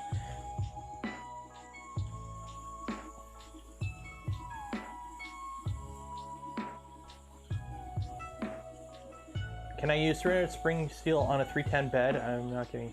You could. Mir, the only downside would be you would obviously not be able to print on the whole bed surface, and you're going to have to adjust your like start G code and whatnot for like any probing or any purge lines or anything. You got to make sure it's on the spring steel. But if you're using a 300 bed on a 310 bed, you're fine. You just lose a little bit around the outside. Nothing mechanically stopping you from doing it. What I would actually recommend, if you can find it, and if you have the room, go oversized. It's better to have a spring steel that hangs over the bed, because it's like, if you got room for it, use it, because it's one, that way you don't have to line the spring steel, and it's not going to hurt.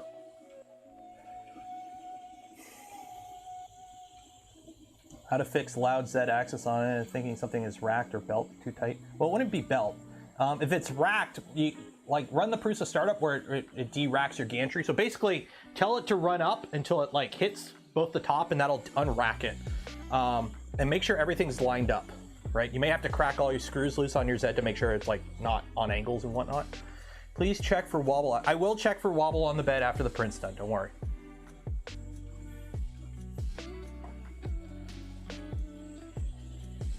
Do you run mainboard cooling fans? If usually not. I use cooling fans for drivers, but not for the MCU. Like the STM32 or whatever doesn't need cooling.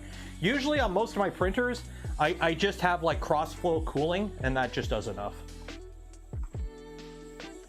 Cat's almost done. This is actually, now that we got a decent amount of it done. That ain't shabby.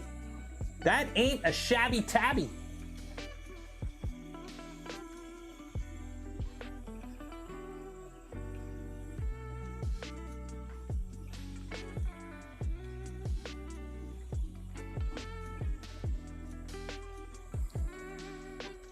What time are we at right now? Okay, we got 15 minutes left.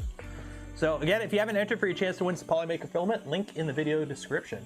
Ears will test it. Honestly, you want to know what really surprised me? Look at that tail. Look at that tail.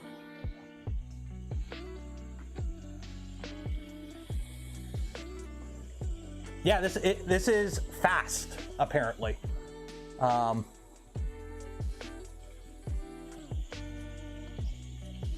STM32 doesn't need, I heard 85C is the limit. Well, then it's not hitting 85.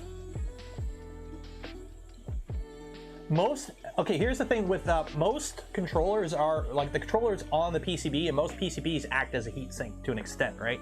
At least better quality ones. I've never put a heatsink or a fan on any. If you're worried, put a little heatsink on your STM32. But pretty much every 3D printer controller I've ever used does not need active cooling on the STM, on the MCU chip. Drivers do if they're not. I've got V0s that run without active cooling at all. The 2209s are directly on the PCB, so it's like an SKR Mini E3B3. So they've got a heatsink on them. But they're directly on the PCB, so that also acts as a heatsink, and I've never had to run active cooling on those. But any of my larger machines, I heatsink the steppers, and I run like some form of like cross air cooling to just get a breeze going over them, and that's usually enough. You don't need to put a heatsink on an STM.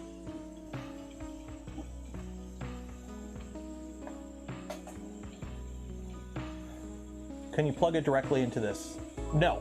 As far as I'm aware, you cannot control this printer at all via USB. I don't know if anyone's tried to put like a C, or why am I saying CPAP? If anyone's tried to connect with like Octoprint, but I do not believe so. Apparently this is running Marlin, so you should be able to control it with Octoprint, but step sticks, yeah, step sticks need cooling. Anytime you're using step sticks, you need cooling. Because step sticks, I don't like step sticks. I'd much rather the drivers be on the control board.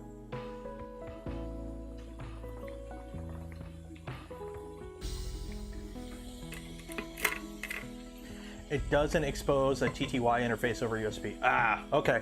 That kind of sucks. I kind of get why, but it kind of sucks.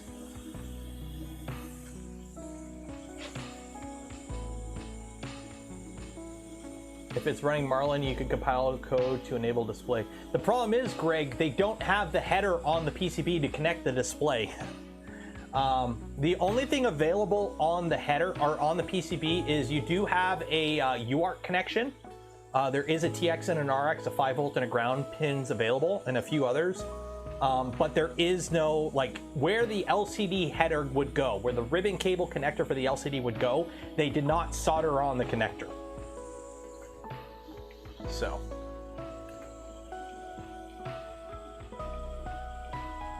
DJ, that fan is for the drivers. DJ is pro. That the cooling fan there is for the main board. That is for the drivers mostly.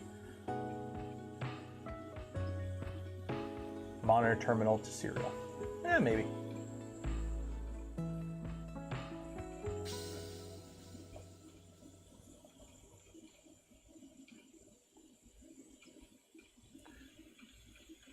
Yeah, this machine ain't, like, I'm not unimpressed.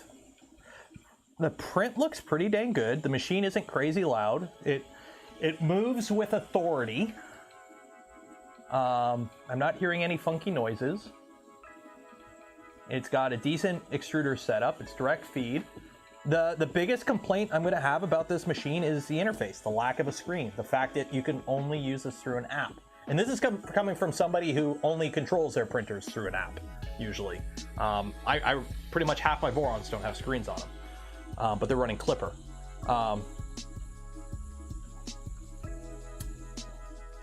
Yeah, that's pretty much my biggest criticism. Also, ditch the V-wheels, put rails on this. Come on, guys. Rails for the Y, rods for the X. Good enough. Ditch the V-wheels. It's current year. What's the Z? I don't even know what the Z runs on, because the Z is... I can't see in there. What is the Z using?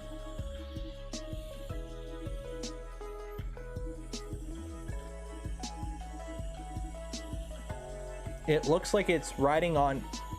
It's hard to say. I can't see in there.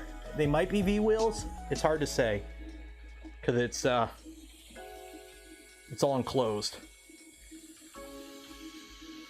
This or a P1S. At the same price, P1S. The P1S, you just get more capability. It's got a screen. It's enclosed. Speed, whoop-de-doo. This is quieter. If the machine is going to be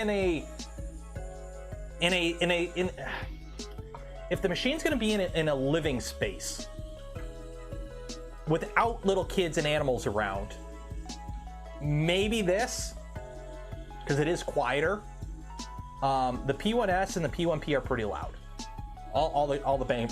Apparently they got a quieter machine coming out soon, apparently, with like multicolor, like, I don't know if it's a mixing tool head or what. I mean, congrats. Quiet machines have been a thing for, like, this is a quiet machine. Coming out with a machine that lacks a feature that everything else have, and then adding that feature isn't an excuse to celebrate. It's like, you done what you should have did when you started. But apparently they have a quiet machine coming out, apparently. So, P1S has a camera, yes. A 1 FPS, that's all you need. All you need is a camera, unless you're one of the people making shorts and TikToks for internet points. You don't need a good camera on a printer. All you need to know is, am I making the spaghetti? No spaghetti, we're good. That's all you need to know. Like, I really don't care about good cameras on a printer. As long as you can see what it's doing, and are you making spaghetti? Yes or no? The P1S is almost, how much is a P1S?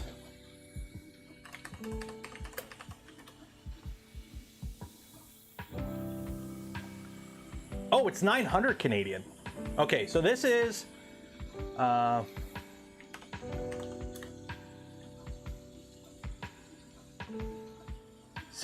Okay, so this is 700, this is 900. So this is $200 more for enclosed.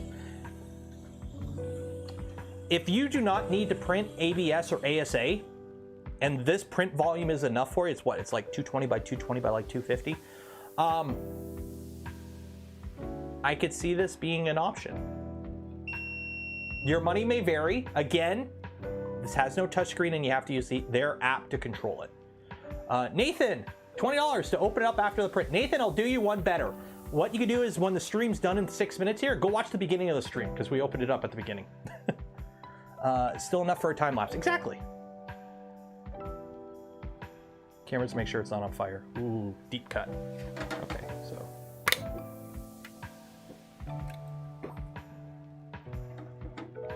And it's got little thingies to make sure you always got it in the right spot. Okay, I really don't want this to break.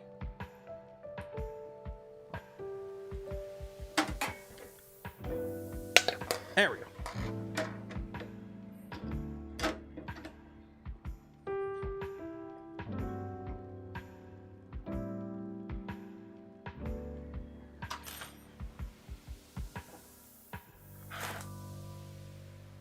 Focus on the cat.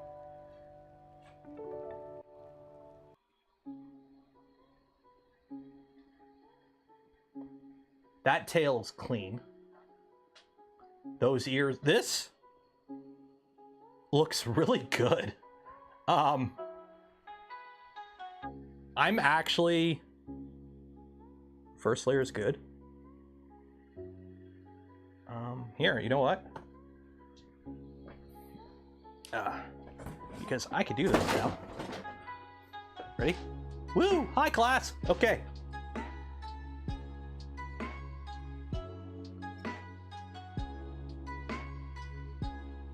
I'm looking at this camera. I don't have a... This actually looks really good.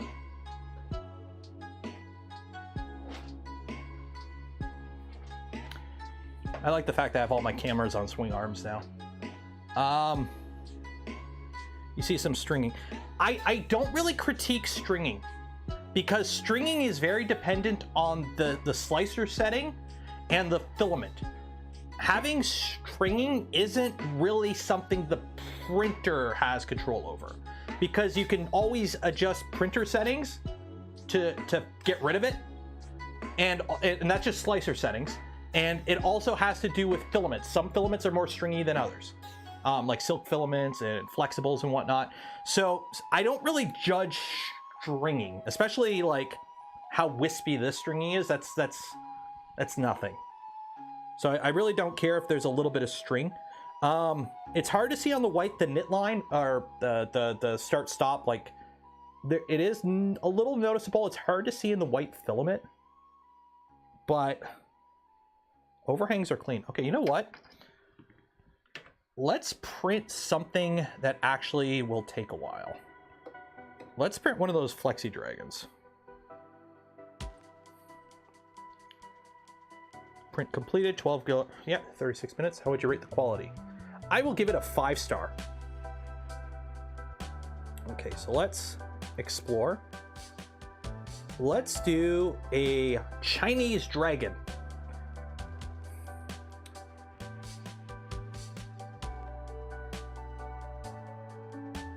Print. 71 grams. Flexi Dragon. 71 grams, 3 hours, 18 minutes. And this is a fast model.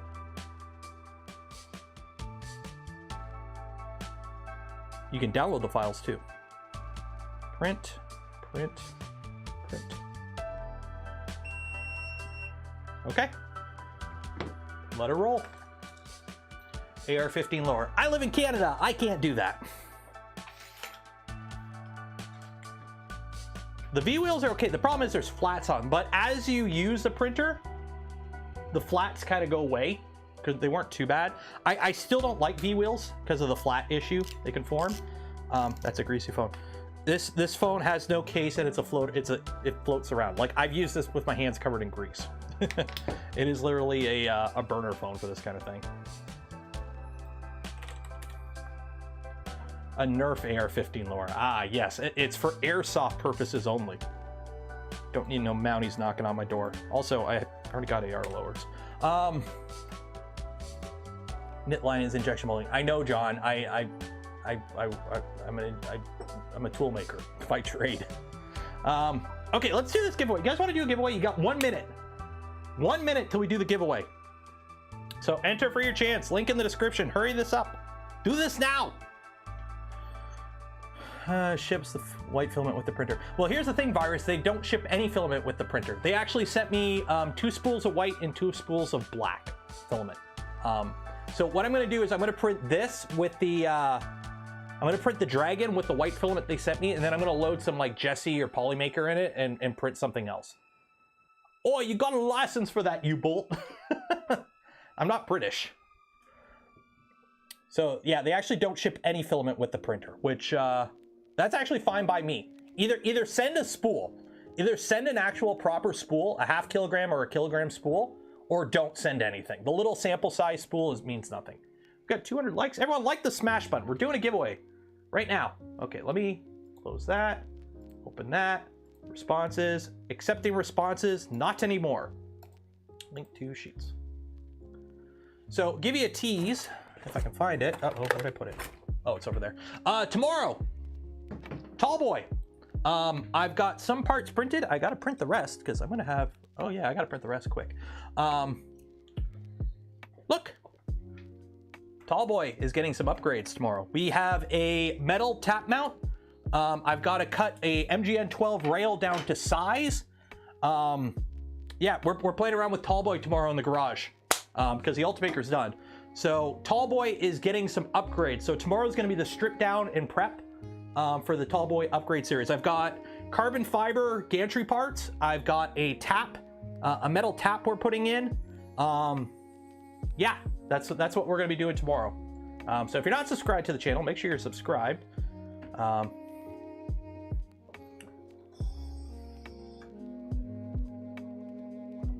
Try to copy all the names here for the giveaway. There we go.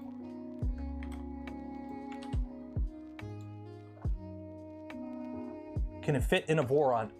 No. This is slightly bigger than the Prusa, I believe. Actually, it might fit in the Voron. On an X1C, you get 3 partial spools when you get full spools from Prusa. No, Prusa doesn't ship full spools anymore. They used to. Maybe with the X1 they do, or not the X1. Maybe with the XL they do. But the Prusa Mark V does not ship with a full spool anymore. It just doesn't. Okay. This is the M5C. So give me a number between, 3 and 5. Somebody give me a number between 3 and 5. 3 and 5. 4. 1, 2, 3, 4. There we go. Round and round she goes. Where she stops, the computer already knows. Oh, we don't have the random oddball one. Okay, and the winner is Tallywart. Congratulations. I speak English sometimes. Congratulations, Tallywart. You have won a spool of filament from Polymaker. Link in the video, or correction, link in the video description. You will get an email from me after the stream ends with information on how to collect your filament from Polymaker. Also, for those, because I've been getting email responses. After you fill out the form, Polymaker takes a little while to send it, like a couple days to a couple weeks, because I think they wait to, like, they batch it. So I don't know if you have any questions about it, ask them in their Discord, because I send the link out and that's it. That's all I have involved in it, so I don't know anything else. So yeah, we're gonna call it there. I am pleasantly surprised. To be honest, full disclosure, I expected a little bit of a, I wouldn't call it a shit show, but I expected a little bit more. I expected I could critique this more. Just off of some things I saw about the M5 itself. But the print quality is good. There's some weird behaviors. I wish I had a little bit more control over this printer. Again, I wish it had a screen. My biggest critique on this printer is it does not have a screen. I wish this had a screen. That's the biggest thing. If you're okay using the app, I haven't tried slicing anything on my own yet. I'm going to use a Prusa slicer profile. I'm not going to use their own slicer. I'm not a huge fan of proprietary slicers to begin with. I believe all printers should be able to use a standard slicer, because there's really no reason to have a proprietary slicer. Like, unless your slicer could do something completely different that, you know, let's be honest, pretty much everyone just bases their slicer on Prusa slicer. They just make it so only their printers work with it. So unless your slicer's pulling off something amazing, your printer should be able to work with any other slicer. It's just G-code. G-code's a common language. So yeah, we're gonna call it there.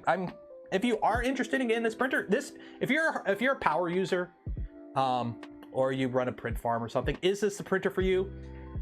Probably not. I wouldn't buy a printer like this personally, because this isn't the kind of printer I'd be looking for. But if you're looking for a printer for like a gift for someone in the family who's kind of into tech and they're not into 3D printing, but you could kind of tell they might be, and they want to print their own stuff, this wouldn't be a bad option. But again, first impressions. This is not a review. Don't call this a review. If you are watching this in the future, I want you to put in the comments, good video, but this is not a review. Don't take it as a review. It's first impressions only. So yeah. See, pass with V-wheels. This is at the higher point of a printer I find acceptable having V-wheels on in terms of price point. I'm not a fan of V-wheels. I'm not a fan of V-wheels. For the Z, I don't really care, but for X and Y, rails and rods. Come on, rails and rods. Anyways, we're gonna call it there. So yeah, I hope you enjoyed the stream today. Again, shout out to AnkerMake for sending this printer for testing and evaluation. Again, not being paid. This isn't a paid review or unboxing or anything. They just sent me the printer on the condition that I do this, and I might end up doing a video on it. We'll see. And also shout out to Polymaker for the spool of filament that we gave away this stream and every stream. Link for them and more in the description. Some of them are affiliate links. The Anker link is not an affiliate link. I don't put affiliate links for printers I can't endorse yet because I haven't used them. But there are affiliate links in the description. They don't cost you anything extra. Go a long way in supporting the channel. And for those that donated to the channel, became members of the channel, or gifted memberships yourself, I thank you. I would not be able to do the things I do, create the content I create, without your continued support. You make it all possible.